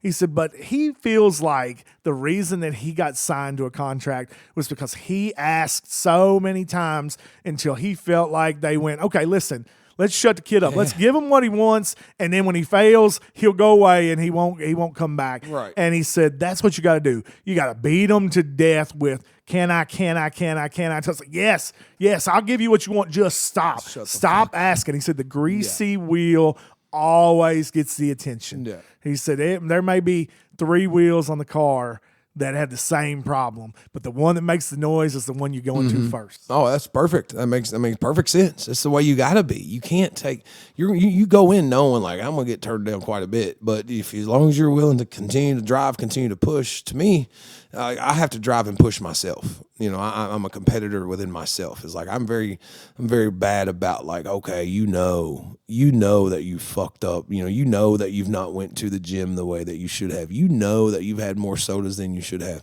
And then it gets to the point that I mentally will beat myself up because I know that I should be going to the gym more. And then the point's like, okay, now I'm not going back. I'm not going back to that 56 waist. I'm not going back to that 300 and 400 pounds. I'm gonna fight this shit. Obesity is a big deal. You got to fight it every day. That's it. And it's so easy to slide, and it's so no one's gonna like you're not gonna get slapped on the hand if you just go, okay, that's it, I'm just gonna eat bad. But here's the thing, is like we talked about for like health purposes. Yeah, but you could be shortening your lifespan just because you go. Heart attack hits me a lot harder at 38 years old and 350 pounds as it would if I were 230 pounds, right? Obviously I don't want to have a heart attack ever, but my dad has struggled so much with like open heart surgery and stents and everything like that because they've ate terrible. They've ate terrible, and the heart attack hits me a lot harder. I feel because I'm a heavier individual. Do you worry about, and this is a little off subject, but I'll bring it back. Do you worry about the effects that pro wrestling has on your body in general? Because we talk about like your weight and your size. So, and some people too, fluctuation, going down, going up, going up. Heart. Yeah, it's not good for your heart. And then on top of that, it's been proven that anytime that we take a bump in the ring, anytime we fall down in the ring, it is almost the same effect on your body as a small car crash. Yeah. So we put ourselves through that intentionally. Do you ever worry about brain damage? Or if you ever look, there's not a lot of world famous get in there and go pro wrestlers that live a long, long life. And there's so many people that die of like heart attacks, drug issues. I think it's just effects on your body. Yeah, I mean no one will ever understand why we do it. Yeah, it's an addiction. We love the addiction. It's something that we dream of as a child. Anyone that I talk to that wrestles like, man, I just remember watching it as a child and I pictured myself out there. And then you get there and you're willing to do. Yeah, because I know that there's several times that people like, Mick Foley and stuff say they can't get out of bed to play with their kids. And I know you personally, like me and you both have been in bed and laid a certain way and our side will go numb, or it'll take us an extra minute to walk, get our knees going just right. So imagine if you didn't take care of yourself and do that. In a large, vast majority of independent wrestlers, they're out of shape. They don't care to go to the gym. They smoke cigarettes, they drink sodas, and they drink all kinds of booze and liquor, and they live the high life that they think that they should live. And they don't take into consideration you're in awful shape, and you have another individual over your fucking head, and I'm not even sure enough if you can fucking hold them. So I'm deathly concerned for their well-being. You know, I feel like that we must do our part. A part of being in the business is protecting your opponent. And if you can't fully protect your opponent because you're not willing to get off your ass for an hour or hour and a half 3 times a week, then maybe you should check yourself. Yeah. Well, you know, I talk about it all the time with, if you look at the guys that we are like, oh man, they've made it. Like, look at Hogan. Hogan's knees are gone. They're shot. Didn't he shrink like 4 fucking inches or something because he kept dropping on his ass for the leg drop for 30 years? It shrunk him 4 inches. He was like, he said the surgery's just they what was he, like 6'8"? Now he's like 6'4", something like that. Yeah, I mean, he's still a big guy. I stood next to him, man. He was bigger than me. No, so but the thing is, look at Ric Flair. Like he's on blood thinners and blood pressure medicine. I don't know if they put a pacemaker in or what. He almost it's the travel, it's the lifestyle. I mean, you're banging your body up. It's like, oh fucking car, you run to death. What happens? The wheels fall off. And the thing is, though, it's so sick. You'll never. People talk about drugs and alcohol like that. Wrestling addiction will kill you worse than anything, yes, sir. And you can't describe it. 100%. You can't get it. I can't explain it. Yeah. I just know that's something. My God, I love it. I love it. That's all I can tell you. It's that reaction, like people taking people on that ride like a yo-yo, and you know it's like guiding a puppet. Mm-hmm. It's controlling the situation. If anything, our life is completely out of our control as far as the things that happen. Not the way that we do, but in that ring. Yes. It's so good to know that you've got full control. And you're at like your tip-top form at that. You know, it's even that much more. And, you know, people are like, hey, I want you on this show. I want you on that. And it's like, fuck yeah, I'm gonna bust it in this gym. You remember, you know, we was in there killing it, you know. Hey, you still are. You're looking great, man, thank you. I just got to self-check, man. You know, it's like I got myself so busy with the bar and I allowed myself a few drinks. And I feel great. I still feel confident and, you know, all that. But, man, it's...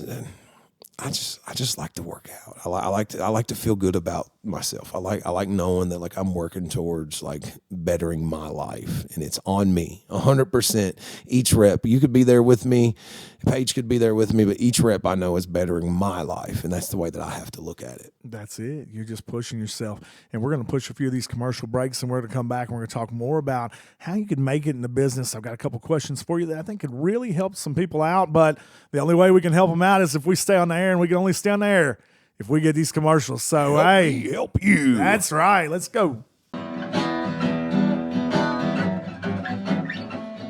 Hey, I'm Ryan the Lion.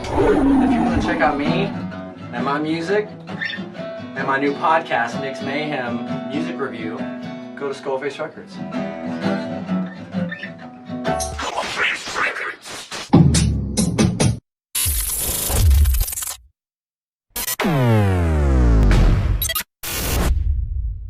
Hey, we had a shout out during the commercial break from Lori from Lexington, and she's a teacher. You know, the thing is like we do a lot of things, and people look at us and they think, "Oh, you're a hero," or "You're a star," or they build it up in their own mind. But teachers are really stars because you know what else this teacher needs to do? What? Contact her administration and say, "Hey, Larry D and his crew have the capability to bring some fundraising to our school, and we can do some fundraising wrestling," and that's always a good time. Hey, that'd be great. You know, a lot of schools, they don't get into that type of stuff because they hear wrestling. But here's something that they could do is, let's say that your school says, I don't want to scratch up my gym floor, or, oh, it's wrestling, I want to ignore that.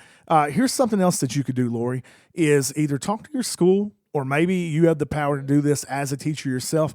Bring Larry or me to your classroom or to the school. Yeah.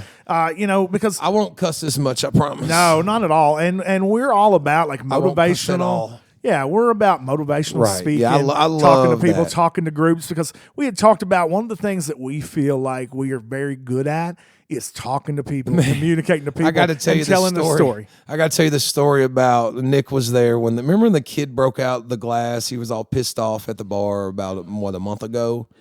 So he came back and he paid $30 for the glass globe or whatever. And like, he was wanting to just hand me money and walk away. But man, I sat there and like dad talked to him and I was like, how old are you, son? What do you got going on in life? Why do you think, whatever. Sit on Uncle Larry's lap. Yeah, man. But like, I love that. Like I went and talked to the Scott Kane High School football team about like regrets and quitting and not moving forward instead of giving up whenever times got tough like it did on me. And I thought maybe I was indifferent about football. So I decided to just quit on a realm as opposed to like, let's really think about it. And I got to go in there for 45 minutes, maybe an hour. And I talked to that football team, man. And I tell you, I hope that it changed someone that was maybe on the fence of, like quitting and maybe in the same situation that I was 20 some years ago, and that they would finish and follow through. Yeah, that was real cool. Yeah, that's a big message that we're spreading today is like, don't quit on yourself. No, man. Because nobody else can quit on you. You quit on yourself. And that's something that you have to live with, and you can convince yourself that, it's somebody else's fault. But when you look in the mirror, you got to come to that self-realization. And, we've been very good at talking about how you got to practice what you preach. Yeah, bro. I think it helps me be accountable. Yeah. I can't come on here and I can't come on there and I can't come at you or anybody and talk about, hey, I got that last rap and then not go do it myself. You got to lead by example. Well, you're much older and wiser now. Then obviously I've been through a lot. We're getting older, yeah. I've been through a lot, and that's why I feel like you see, I see my ways, like you see your way, and it's like it's because we've traveled, we know where we've come in this world, and that's the thing is we're not always gonna like agree. We're gonna talk, but thing is at the end of the day, like we're brothers, and we just. We keep going, and none of that slows us down. And another thing that I want to slow down on is talking about how guys can make it in this business or, get done what they want to get done in life. And so how would you go about, here's Johnny, independent wrestler, that says, okay, so now I'm working out and I'm eating right. And, obviously you got to go to a reputable school. You got to learn how to do it. And if you already have, then you've got to make sure you're working with the best talent possible and you got to better yourself. But you're doing all that. What do we say to Johnny Wrestler when he says, how should I go about contacting organizations? How should I go about talking to bookers, promoters, and networking myself so that it's not just, hey, yo, my name is Steve, I think book I me. seen a message like that the other day to the Gen X page. I Actually. get so many of those. One way, I always respond the same way. One way is definitely not go, hey, dog, hey, homie. I've been wrestling 4 years, and I like to come work with y'all. This is my town, man. I just want to get one more match. I always try to to me, I can't know you. If I came to you and say, hey, I want to be on your wrestling show, to me, I want to get to know who I'm working for, right? I try to figure out who is in charge and who is in control. And then I try to, do I know this person? And if I don't know them, I want to get to know them. And then I talk to them about not wrestling right away. Obviously, wrestling is the center of the conversation. But all in all, they get to know me, I get to know them. And then, hey, man, I've noticed you've got this show coming up. I would love to come in and do business with you sometime. And then I would always find that being more helpful to me as opposed to saying, my name is Larry Jones, I go by Larry D, I've been a trained wrestler since 2002, whatever the hell it would be. You know? I feel like you have to network and you have to sell yourself, and at the same time you have to look at wrestling as a job, not as a hobby, not as a good old boy type thing. You have to look at it as a job. Would you go into a job interview and say, yo, man, it's I because live wrestling here. has become like a hangout at times. Yeah, like, I hate that. They've lost the aspect of like, really, it's a business. And I think that sometimes we get confused because we meet such good friends, it's such laid back, and we do what we love, and we forget the fact that we're really here for business, to the point that people will pay and like upgrade shows themselves just to be a part. Yeah, and then on top of that too, you have to remember that once you're in, you still have to carry yourself a certain way. You also represent like the companies that you come from and the people that train you, and you have to carry yourself the way that you want to be represented and you want them to be represented. And it's just that people don't do that anymore. Well, again, because it's just too free. It's lace. It's free open. Yeah. And a lot of people don't know locker room etiquette, just pure etiquette of how you should carry yourself within the locker room, how you should talk, what you should do. Here's the thing is like, it's a shame. But like it's political, it's politics. really is. It You is gotta- very business related. And yes, you can be I've friendly seen with somebody, but so you can't be many- their buddy. Yeah, I've seen so many guys with terrible attitudes lose great opportunities because they have terrible attitudes. You got to shake hands, man. You got to, hey, buddy, how you doing? Bow. The handshake is a lost art. is. I get because of like COVID, some people don't want to do that, and some people think that it's silly, but you will still get to that point. I've been pushing it at the school, especially here the last few weeks. It's like shake everybody's hand. Yeah. They're giving you their body. They are teaching you. They are working with you. Like at least shake their hand. Show them that I proper think you owe 'em respect. that, right? Yeah, I at mean, least. Please protect me. Don't kill me. Yeah, for sure, man. I mean, if you see someone every day, I know that there's like, man, I seen this guy yesterday. I got to shake his hand again today. Man, whatever. when we were all over the NWA. We were there for 3 days. Hey, I'm all about it. I'm all about shaking hands. But how you doing, baby? What's up, man? How you That's been? it. How's Hello. life been? How's your son doing? You been Hey, working out? How are you, how was Ricky? your The trip? How are you, Ricky? The Dragon Yeah, Steamboat. I mean, it's just part of it. But like, I thoroughly enjoy it. I love talking to people. I love meeting new people, and it's just I have friends all over the country now. On mere fact of I shook their hand because I knew I was supposed to. That's it. And the thing is that once you do that too, is now they know you and they start to feel enough Of to course. have a conversation with you. Then you find get things to in know 'em. common. Yeah. Yeah. Mm-hmm. And that's how then you become, friends. And it is through friends that I believe you've said it best. You've had a lot of beneficial people put your name in people's ears that probably had no idea who you are. Man, they pushed me down Impact's throats. Thank God. Thank Tammy Callahan. Thank Jake Chris. Thank Abyss. Thank guys like that. And even ones that I didn't know about. Rich Swan was one of the bigger ones that I had no idea he was pushing for me down there. Yeah. And now, how do you feel like? I remember that Abyss there for a while. He's really big in Impact. This is before he went to WWE as an agent, and he used to give advice to like our students and especially to you before you're being signed on what it is that they want. Do they want you to send them a VHS? Do they want you to send them a highlight reel with 2 seconds of your good stuff and only your good stuff? I would definitely find who is a producer and who has an influence, and then I would try to be in direct contact with them and create some sorts of like, hey, can I send you something once a month? And you should, every time you send them something, it needs to be better than the last. Whether it be your body needs to be in better shape, your gear needs to be in better condition. You need, your matches need to be better. You need to, whatever. And you might not get nothing back. You may get ghosted. But either way, you're still sending it. But if you could get say like a D'Lo Brown, right? Say you've seen him out and you knew that he was, a producer with Impact Wrestling. Now I would want to get his information, and then I would want to get to know him and say, hey, do you mind if I send you this? What can I, whatever it would take. But he gets that all the time.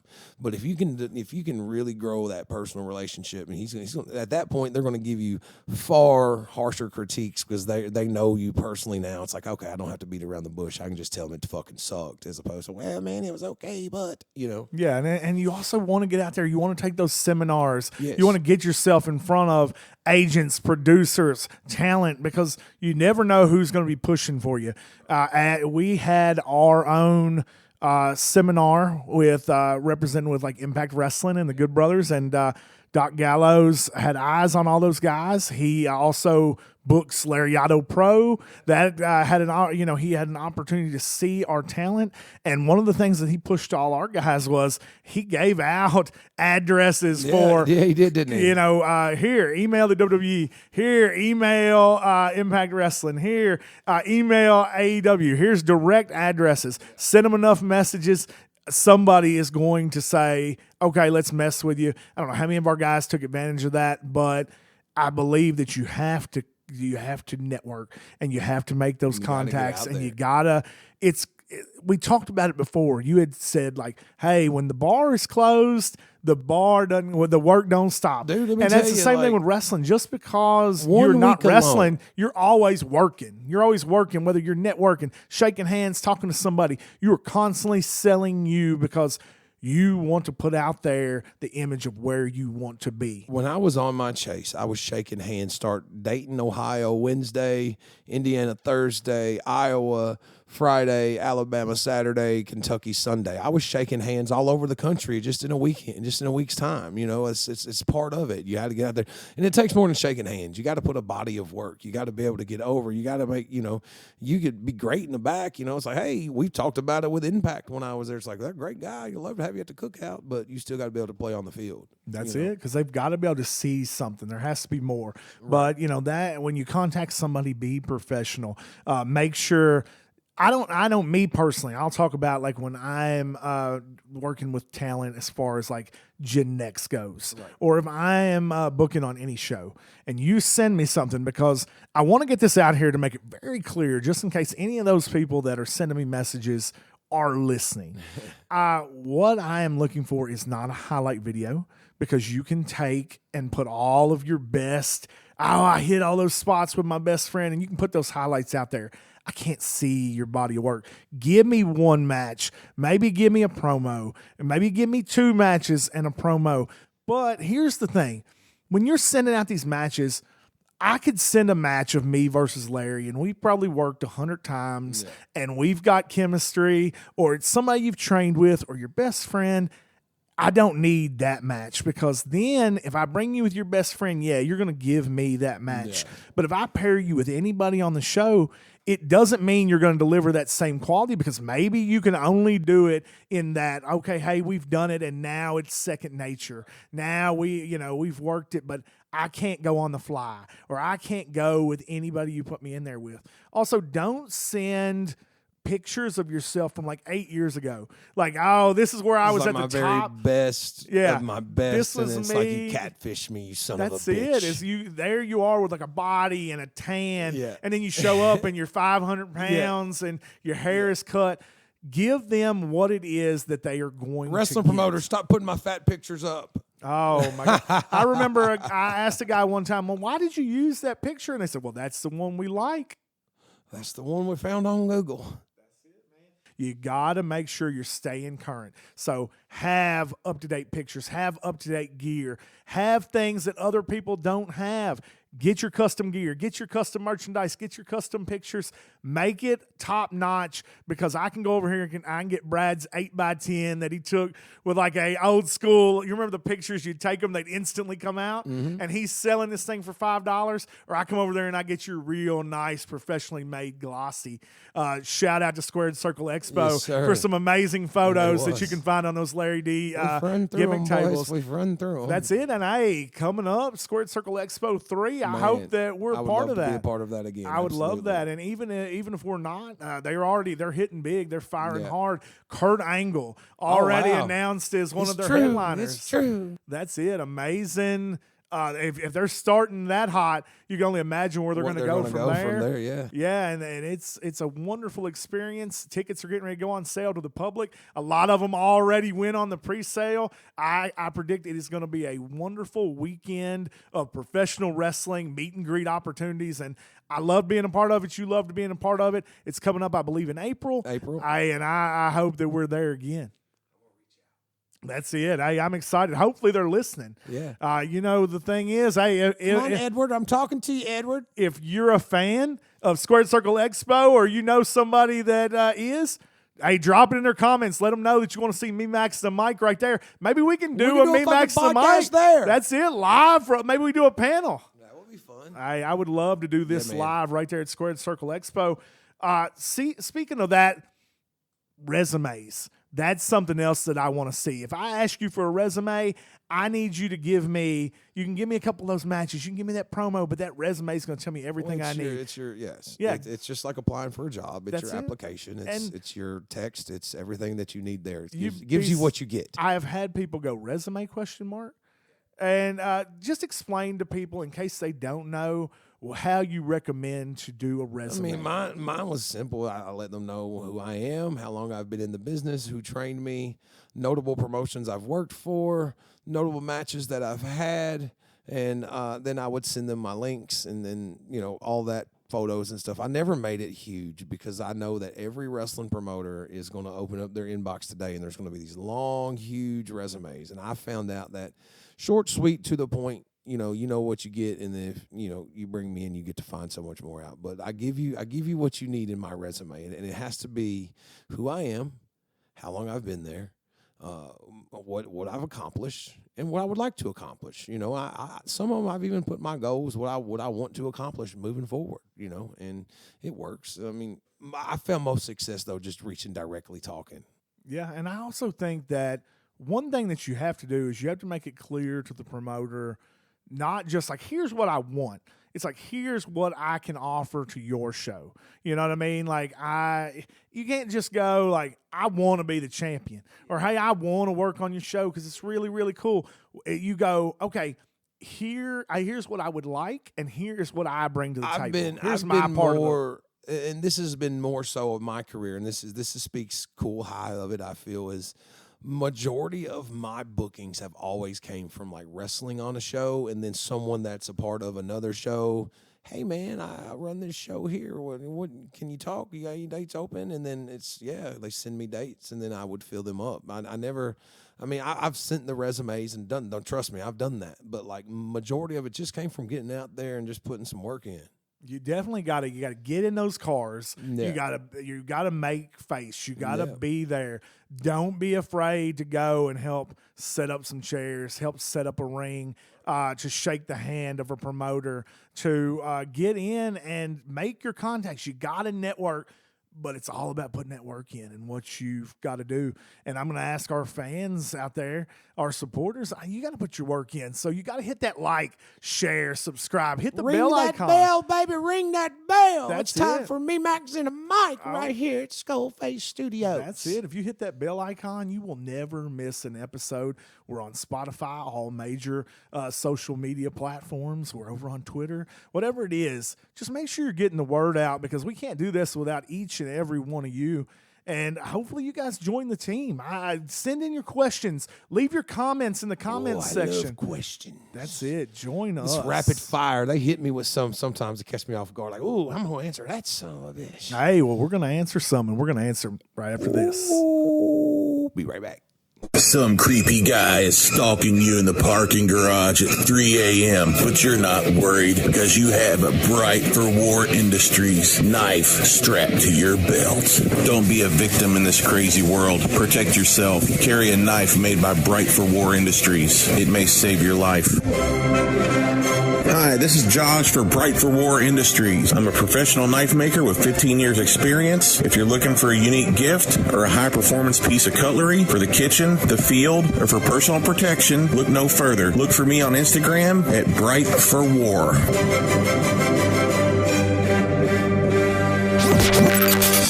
Wow, man, what a great episode this is. It just This free was fun. back and Yeah, forth. it was fun. And we got a question while we were off air. How do you view Cynthiana as like a wrestling town and as a wrestling community? Cynthiana's always had a tradition of pro wrestling down here. It's always City Hall Gym for 30 plus years. I mean, they've had wrestling in and out of here. I think that it's definitely something that the people like down here. I think it's something that the people enjoy, and it's something that I want to capitalize on and share the love that I have with them. And that's that, with the bar and opening up, and I'm always trying to get like new and updated like merchandise gear. I would love to one day get enough to take the current display down and put brand new display up. But it's just got to get the stuff together. Well, I have a question from one of the fans that kind of ties into what you were just saying. So, you left Impact Wrestling, you were out on your hustle, and you could have done anything. You could have just been looking for wrestling bookings, whatever. It was another clean slate where Larry D could have done anything. Why open a bar, and why open a bar in Cynthiana, Kentucky? What made you think, like, okay, hey, if I'm going to take a chance on Larry D, if I'm going to gamble on something, it's going to be a bar in Cynthiana, Kentucky, Legends Bar and Events? Well, I think it's similar to the wrestling business. I've always promoted wrestling, and I've grown familiar with bars in my younger years, and just we're people. We are people. You know, we're people persons, I guess you would say. Yeah. And like we like the community. We like talking to people. We like hearing stories. And you know, it helps me not have to go back and clock in 785, and it gives me and my wife something that we grow and that we do together. You know, it's on us. You know, she don't have that clock in. I don't have that clock in. Our duty is to make sure we're getting the very best from there. But a bar, I mean, I don't know. I can't run wrestling every night, but we can definitely open up a little watering hole, I feel. Yeah, well, the thing is, like, it's one thing to be like, oh, man, I love going to bars. Yeah. But, like, why open a bar? Well, I mean, why not? Yeah. I mean, it was a What part made of my that- life. yeah, It was a what made part that of my hustle? life that I wasn't expecting to open a bar. I'll be honest with you. You know, I rode by and seen a rent sign in the place, and I was like, damn, that's a nice little place. Maybe the wrestling school would be there. And then I got talking, and then as we got along, the idea of like, well, what if we did open a little bar? What if this was more than just a wrestling school, you know? It's already set up. It's got a stage, you know. Well, let me look into the license and things like that. And then from there, the ball just got rolling, and then I shifted gears and knew, like, this is similar to what I've already been doing. You know, we just got to get some people in here and create a good environment. And I feel like that's what we've done. Yeah. And now this ties into what we've been talking about the entire episode. And it's a question that it's just that we were meaning to talk about it, but I saw that we got the question in, so I saved it for this. When a guy is trying to make it on or in independent wrestling, how should they handle their social media? What is your take on a professional wrestler's social media account? The biggest mistake that they make is just griping, you know, and like being your everyday social media user that, well, I'm going to the bathroom, or you know, I really dislike old Johnny over there in the finish department. He's over there cheating on his wife, and he's been hitting on me. And you know, just if you're a pro wrestler, be a pro wrestler. You don't have to go on there and like just spread drama, and like, you know, there's enough of that already. Don't abuse it and let the world know, hey, I'm having a hardship here. You know, I mean, it's okay to express how you feel, but the end of the day, you know, I'm here. I want to hire people that you know are all in. You know, to me, it's like, I don't want no distractions, even though they're there. I don't want to know about them. To me, if you got it together and I can go through your stuff and I see, man, he's promoting wrestling shows. She's got some dates here that she's wanting to fill. She's sharing seminars, other show posters she's not on. You know, things like that is what I would look for. Yeah, to me, it's a job, and so with a job, you wouldn't want your boss to look on there and it's like, okay, hey, come to our place of business. We're open this time to this time. And then the very next thing, it's like, you know, F you, Stu. I know, right? Yeah. And, you know, there's so much. Just how about this?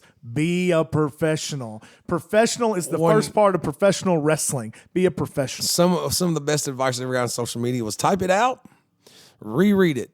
If you have to question it, even in the least, delete it. Don't even push post. That actually is just a good lesson for life. Yeah. I had a guy who I'd sent just a text message to, and he sent me a thing a few seconds later. He goes, I need you to do me a favor. And I said, what is that? He said, read it back.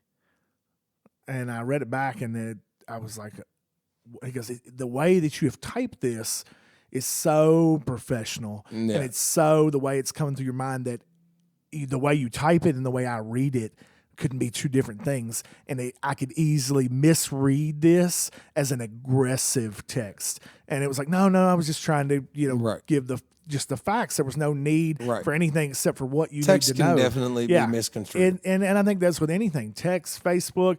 Is easy to lose it in the translation. If you think about like social media in general, it's like, what do people gaslight? They look for things, like they look for negativity to build on. No one's really going to talk about like all the good. You see nothing but the bad out there, really. Because with very little easy good. to talk about the bad. It's easy to get people to join. It's easy to get people to join the fucking kick party. You know. Yeah, and I think we all know. At least me, for example, and I think it's everybody, when you read something, you hear like the voice in your mind or how you picture it. Right. You hear it the way that you hear it. Doesn't mean that's the way it's meant to be because I'm not delivering it to you. You're reading it, so you're reading it however And you don't it's know. out there. You don't know the day that I've had. You could send me something, and I might have had a bad day, and somebody may have smarted off to me. I may read something that you come across as not even meant to be a way, and it sounds a little sideways to me, and I'm like, what the fuck is your problem? Yeah. You know, and just on account of the day that I've had, not you. Yeah, and then you also have like the backhanded side things that aren't directed to anybody, like emojis and whatnot. And there's not a message saying like, hey, screw you or screw everybody on this page. Right. But instead you get like emojis and middle fingers and all that type of stuff. And it's very easy, regardless how you meant that or the context of your mind frame when you did it. It's very easy for someone to see that and take especially it a certain after way. you've shown the world your hardships leading up. You know what I mean? And the thing is you wanna reach out to people. You wanna let people be there for you. Last thing you want to do is when you're alone and you get caught in your mind when you're by yourself is the worst thing that you can do. Like I think we all know that when we're by ourselves, that's when we start to overthink or underthink or react and go off emotion because there is no way to bounce it off of. You're just stuck in your head, and that can lead to some really bad things. I agree. So speaking of like drama and all that, Rick over on Twitter wants to know what your current take is on the WWE and AEW. And I don't think he really wants to know like your take on all the situations going on, but he has a specific question of what your take is on the fact that WWE and AEW have almost, in the heart of fans right now, switched places. There is a shift in the fact that since Vince McMahon has left and Triple H is in control, now it's like, look at WWE. We love WWE, and everything is coming up roses over in WWE land. And then over in AEW, some of their drama and some of their turmoil has come out, and people are starting to go, well, hey, we love WWE all along. Right. I think it's like anything else. It's like when change happens, people embrace it, right? You know, there was the big bad wolf evidently in Vince McMahon in some of these people's eyes. Yeah. Here's the thing, it's easy to be the scapegoat when you're the figurehead. And now that the cool uncle or whatever is in control, H is giving me everything I've ever wanted. So in hence the opposition, you know, has whatever issues going on, the news kind of worn off. Now, if you remember, I told you like 2 months into AEW, I was like, wait, the people will start to, you know, find little cracks, and then they'll find little gripes. Right now, they're all over it, but they're going to find their gripes. The and then, circle of wrestling. It's like anything else. I mean, it's their right to gripe. It's their right to complain. It's their right to cheer. It's everything. Yeah. And, I think that, you know, it's good. The WWE had really was in a slump, you know, in some people's eyes. No one really liked the product. They was talking about not being able to watch it all the way through. And now you see, since Trips has took over, that it's people. I watch the full show now. It's cool. It's cool to be a WWE fan. I watch it straight through. It is much. He is making change, and sometimes, regardless, even small change is enough for people to go, just breathe that sigh of relief, and everything's going good. And then over on the other side of the tracks, you know, it's they like say an East-West Coast battle. Well, it's just that, you know, the grass is always greener on the other side, and it's just according to which side you're standing on. And, you know, AEW's always been good at being new and fresh and different. Well, now WWE is different than what it was, at least in small doses. Well, they're a half decade old now, right? Yeah. They're 5-6 years old. About AEW? 3 to 4. Is it? Yeah, roughly. Wow. Well, they're getting there. Yeah, but you know, not only that, but you know, so you're over here now standing in the AEW yard, and you're like, man, look at that grass. Like Triple H is watering that grass really good, and it doesn't help matters that there's so much turmoil and drama going on that is aired out in the public that people know about going on at AEW. And it let's go back. Look at WWE. They had all that aired out drama. Look at everyone just walked out, you know, people getting arrested, and you know, WWE had their share of that as well. You know, it's kicked on the other side, and then this side's up, this side's down. I think it's just the forever comparison of who is better. Who is better? Yeah, that's it. Who is better? I don't know who is better. I just enjoy wrestling. To me, good wrestling is better. You know, the thing is, I take it all. So the thing is, I love wrestling in general. I don't need to be one of those guys that has to be on a side. I don't have to go, I like AEW, so I can't like WWE. Or I like WWE, so I don't like AEW. I like AEW and WWE, so I don't like NXT. I like mainstream wrestling, so I can't like independent wrestling. I watched Shawn Michaels versus Randy Savage this morning and loved it. So I just like wrestling in general. Who was it? I watched Shawn Michaels and Savage this morning. What was it from? I want to say it was from like Royal Rumble, maybe. I have to go back and look, but it was like a real terrible. Yeah, it was so good. I love that shit. I like the old school feel, and I like good wrestling. Yeah, that's my thing. Is if it's good, it's good. When it's bad, it's bad. You seen promos the other day, boy. Hot times. I'm telling you. And while we're talking about Dusty, actually, before we take off, Rick is actually my brother-in-law, and so he wanted shout out Rick, brother-in-law. That's it, Rick Miles, and he wanted you to just give him a little shout out on air. Shout out Rick Miles, brother-in-law. If you are a brother-in-law to Max, you are a brother to me. I love that. And so much that we could get into about that, but we will. That's another episode. Yeah, we'll move on. We'll bring fucking Rick on here. Yeah. Oh, he would love that. Rick loves wrestling. Yeah, he'll see me and he'll go, no, I'm telling you, we'll have to get Paige on here because she's been on my ass. So we know that we'll have a guest here soon coming up before she throws me out to the porch. So a friend of yours, Mike from Georgetown. Mike from Georgetown. And he wants to know, is wrestling fake? Is wrestling fake? No, wrestling is not fake. Mike from Georgetown, by the way, is... Oh, okay. Is wrestling fake? No, absolutely. Wrestling is not fake. Wrestling is hard on the body. Wrestling is hard on the brain. It's mentally draining, physically draining, and no, it is not fake in the least. Taylor wants to know, what happened to PTW? Why didn't PTW reopen after COVID? Why did we go about closing the door to PTW and opening the door to Gen Next Wrestling? Well, I think we covered it earlier in another episode. We talked about how when COVID hit, and we talked about the COVID era. Go back and watch that episode. What episode is that, Max? That was episode, what's that, 3? Episode 3, we talked about COVID, but... Go back in the archives. Whenever COVID hit, things shut down. We couldn't operate the wrestling events. We couldn't have revenue come in the door, so obviously we needed to shut the doors. And, at that time, Daryl and I had been operating PTW probably, 5 years? It's been a while. We had taken... Like nonstop. We had taken we had taken an idea and we had built it into something really, really good. Good live attendance. We had our own building right there, the Sportatorium.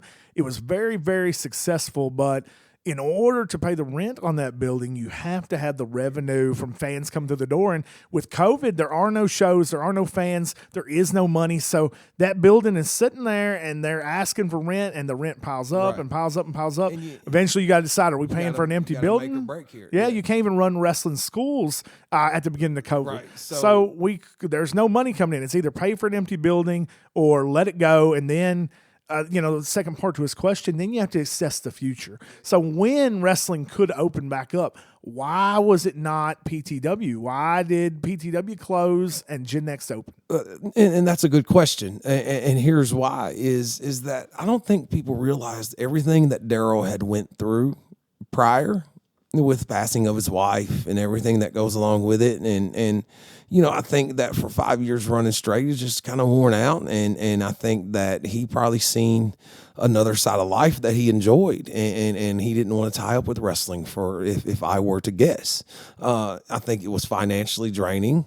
I think that it was emotionally draining and just wanted a break. He didn't get a chance to really grieve his wife, and we got to the point that I felt obligated to the students, and the opportunity had then came that I had found over on Hingston was able for us to continue to, pass knowledge, spread along. And again, it was just like the bar. I looked at it, I added some numbers, I did some studying, and it worked out. And we knew that we wanted to continue on a path. We knew we wanted to continue. We knew the school had to continue first and foremost. Yes. From that, sprouted the fact that, okay, well, hey, is there a way we can continue to run professional wrestling? We knew that we needed to make sure that bills were getting paid. That's it. And the thing, too, is like when continuing on, you don't want to, especially when some of the parties aren't still involved, and we've already built that legacy. If we're starting brand new, if we're starting fresh, we need a new image. New thankful. Company, I'm extremely thankful for PTW. I'm thankful that Daryl and I got to grow. I'm still PTW proud. You know, Daryl got to grow as a businessman himself. It helped me understand taxes and everything that goes with it, overhead a lot more. And I think that PTW prepared me for where I'm at now, as far as like taking it to the next level of like, wow, this is going to be like sufficient income here. It's not, you know, it's not just a hobby no more. And I'll be, you know, I told Daryl before, obviously me and you had spoke about it and Paige, but before anything was like made, I wanted to like, hey man, here's what's going on. I'm telling you like man to man, like here's why. And he was like, bro, I don't want to run wrestling right now. I don't have it in me. And I could do nothing but respect that. But it was also to the point that, well, I need to in order to continue to grow where we need to. But he understood it and you know, all that. And I'm blessed that what we did with PTW. In order for Gen Next to run, PTW had to walk. There is no Gen Next without a PTW, because that gave us the confidence, that gave us, you know, a loyal fan base, that gave us starting blocks for starting brand new with a new generation, a new roster, new titles, new names, new everything. And we still give love to that PTW brand. The PTW belts hang in your bar. We also do like little throwback shows. If you remember, we did that little PTW Prime, GNPW Prime over there in Paris. That was like a little ode throwback to PTW. I thought that was cool. I love it, and I will never, ever have a bad word to say about Primetime Wrestling. I loved it. Yeah. But the thing is that I'm also so very proud of what we have created and what we can continue to grow for Generation Next Pro Wrestling, because I believe that without the past and acknowledging what used to be, there can't be a future. There's nothing to build on. And Generation Next Pro Wrestling is just that. It's the future. It's the next generation of professional wrestling today. And I'm so excited to be a part of it. You talked about the school that we continued on. We moved it over to a garage. We walked in there. There's cars, grease stains. And I just remember the fire in your eyes when you said, this is it. Yeah. This is the place. I see this. I see that. And we are growing that right now. And I'm so excited. Tell some people how they can become a part of the school. They can reach out to me directly, reach out to you directly. You can find us on our Facebook page, Legends Pro Wrestling Academy. You can also send an email to legendsprowrestlingacademy@gmail.com. We'll answer any questions that you have. We train every Sunday at 5 p.m. over at 101 Hingston in Cynthiana, Kentucky. But also what's really cool is the last few weeks we've been offering extra work, and these people have been taking advantage of it. We've been in there probably every day. What, 6 out of 7 days? 5 out of 7 days? It was the goal that we had when we first started the school. We hadn't even started Gen Next. It was just the school, and it was like, I don't want to be a wrestling school. I don't want to be that we just take people's money and we churn them out. Let's make this an academy. Let's be available to these guys 24 hours a day, 7 days a week. The ring is always up. And at first, you know, a few people would hit on it here and there, but it didn't quite work, and so it stopped, and it went down to like 2 days a week. Then we had started this new semester with just 1 day to see if we could get as many people as possible there this 1 day. And now the fire is building back up, and they're like, we need more than just 1 day. And it's like, hey, then the ring's up 24 hours a day, at 4:30, 7 days a baby. week. I'm so very excited. And it's not just for new people, beginners. It's any skill level, beginners, anybody. If you just want to knock the rust off. Fee. If you're already trained, you can stop in and hit a drop-in fee and just go right to class with us. Yeah, and the thing is like, and it's not just us. It's us, and there's so different coaches. Guest coaches and different coaches that come in and out. And on top of that, in the history of our school, we've had people like the Monster Abyss, Davey Richards, Rhino, Alex Zane has come in and taught one-on-one and also in a class setting. Chris. Yeah, I mean, so many people that know. Lanny Poffo came in and did a seminar.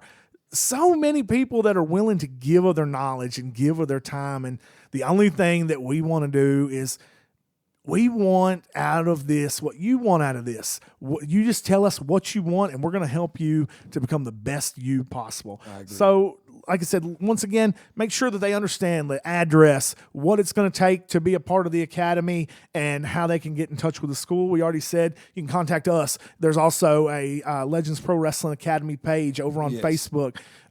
Just contact us. Go out of your way if you want to get us on social media. It's definitely an easy way. Also, our email addresses are right there on the Legends Pro Wrestling Academy page. Join us. Join the team. There are so many guys and girls that are hungry, and we are a direct feeding system for other companies all over the place. Anywhere that we go, we're constantly networking for you to be a part of that and to build your future if that's something that you desire.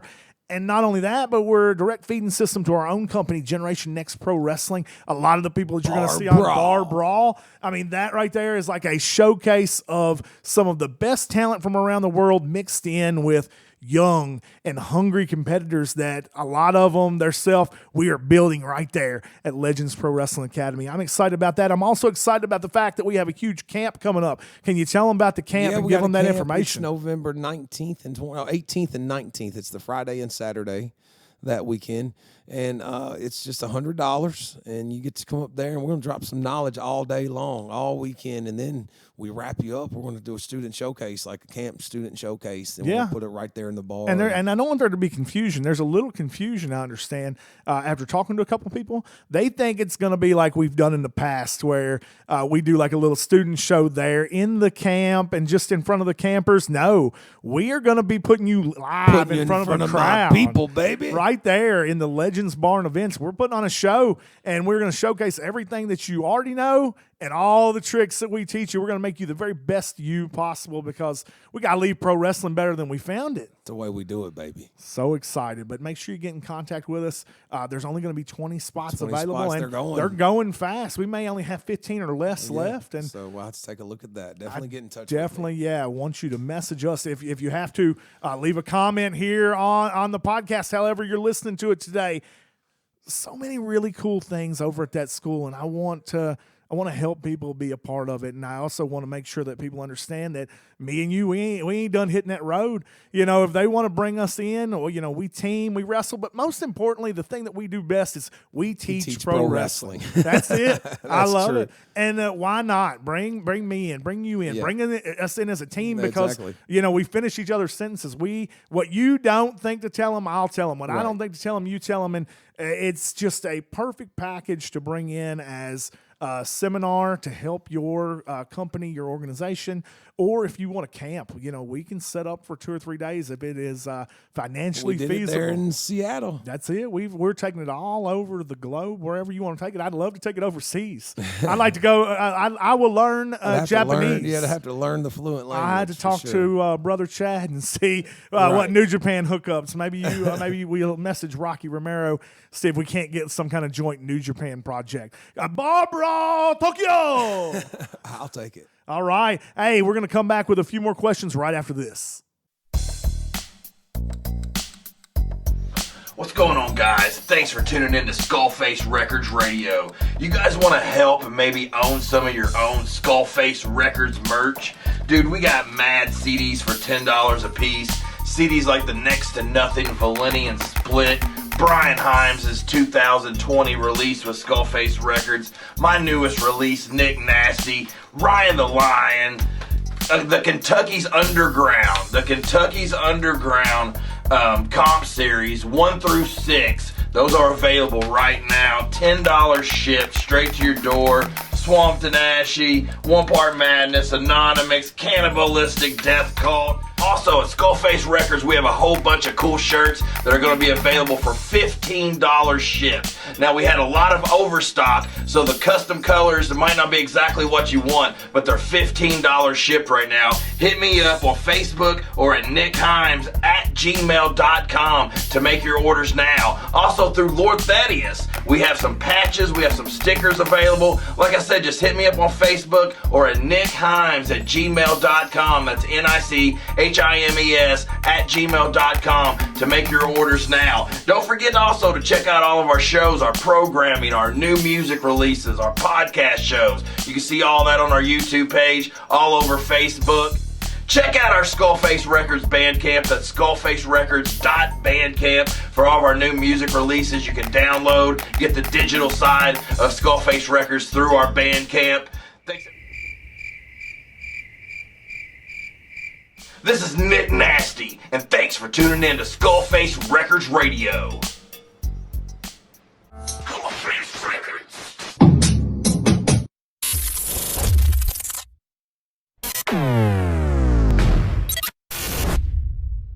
All right, we're back, and we're heading into the home stretch here. We're taking it home, boys. We had talked. We're at the double down. We've been talking for weeks, and we've mentioned it some on the show about your work with the NWA. You had that huge match with Tim Storm, and we've been networking. We were down there for the tapings, just seeing some people, seeing what was up. And one of the things that people are out of these tapings, what they've been seeing on NWA Power that they have a question about is, what is your opinion on that NWA atmosphere? We had talked about how Gen Next, you've got that blend of best talent from around the world and young, hungry talent.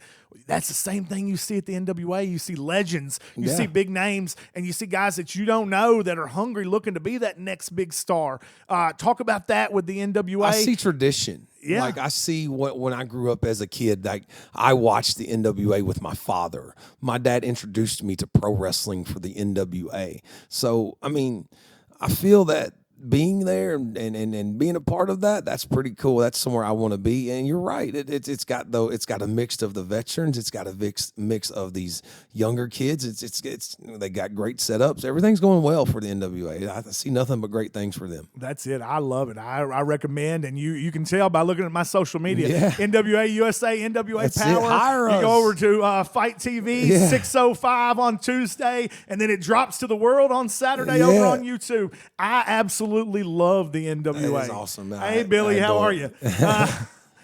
Feel free to like, tweet, subscribe, share, whatever you got to do, because I'm going to be doing it for you guys over at the NWA. I love it. Tell. But the part of it that there's a second part to the question. They want to know what you think about this breakout star, Rolando. I think Rolando's the man. Obviously, it's nothing but great things for him, and he got to share the ring with one of the top tier stars in the world. In Matt Cardona. He didn't share. He beat him twice. You can go to Pro Wrestling Tees right now, pick up that T-shirt. It's made that kid, and like he's a hard worker. He's definitely a student to the game, and I think he should take this wave and ride it as long as he can. That's it. Just debuted for GCW. He's on everybody's lips. Good for him. This guy right here, Rolando, could be the future. But I tell you, I was there. I was watching the monitor, and when he starts smacking those hips, those people go insane. Yeah, they really fun to believe watch. in Rolando. This is like a modern day, like 1, 2, 3 kid type story. And I like it. I'm really proud of him. I want to see what the future brings, because I don't think he's done with always ready Matt Cardona. I agree. John Gray wants to know, can you tell us your memories of Jim Chadwick? And that could be like an entire that's a whole other segment, episode, episode. But if we could at least touch on what your favorite Jim Chadwick story. I think my favorite Jim Chadwick story is just him in general is messaging me every day, telling me, hey, you got what it takes, kid. I can't wait to see you on that TV one day. He believed in me. He believed in me more than I ever thought that Jim Chadwick would believe in me. And that's it. And if you don't know who Jim that's Chadwick the best I can is, tell you about Jim. I can tell you all kinds of stories. He's, legend. So we just did a benefit show for him not too long ago, and it's so good to see that so many people still have memories of gentleman Jim Chadwick. Do you have any good Glensboro stories he wants to know? Glensboro, I mean, they paid me $3 one time, and then I remember I got really upset, and they went back and got 15 more.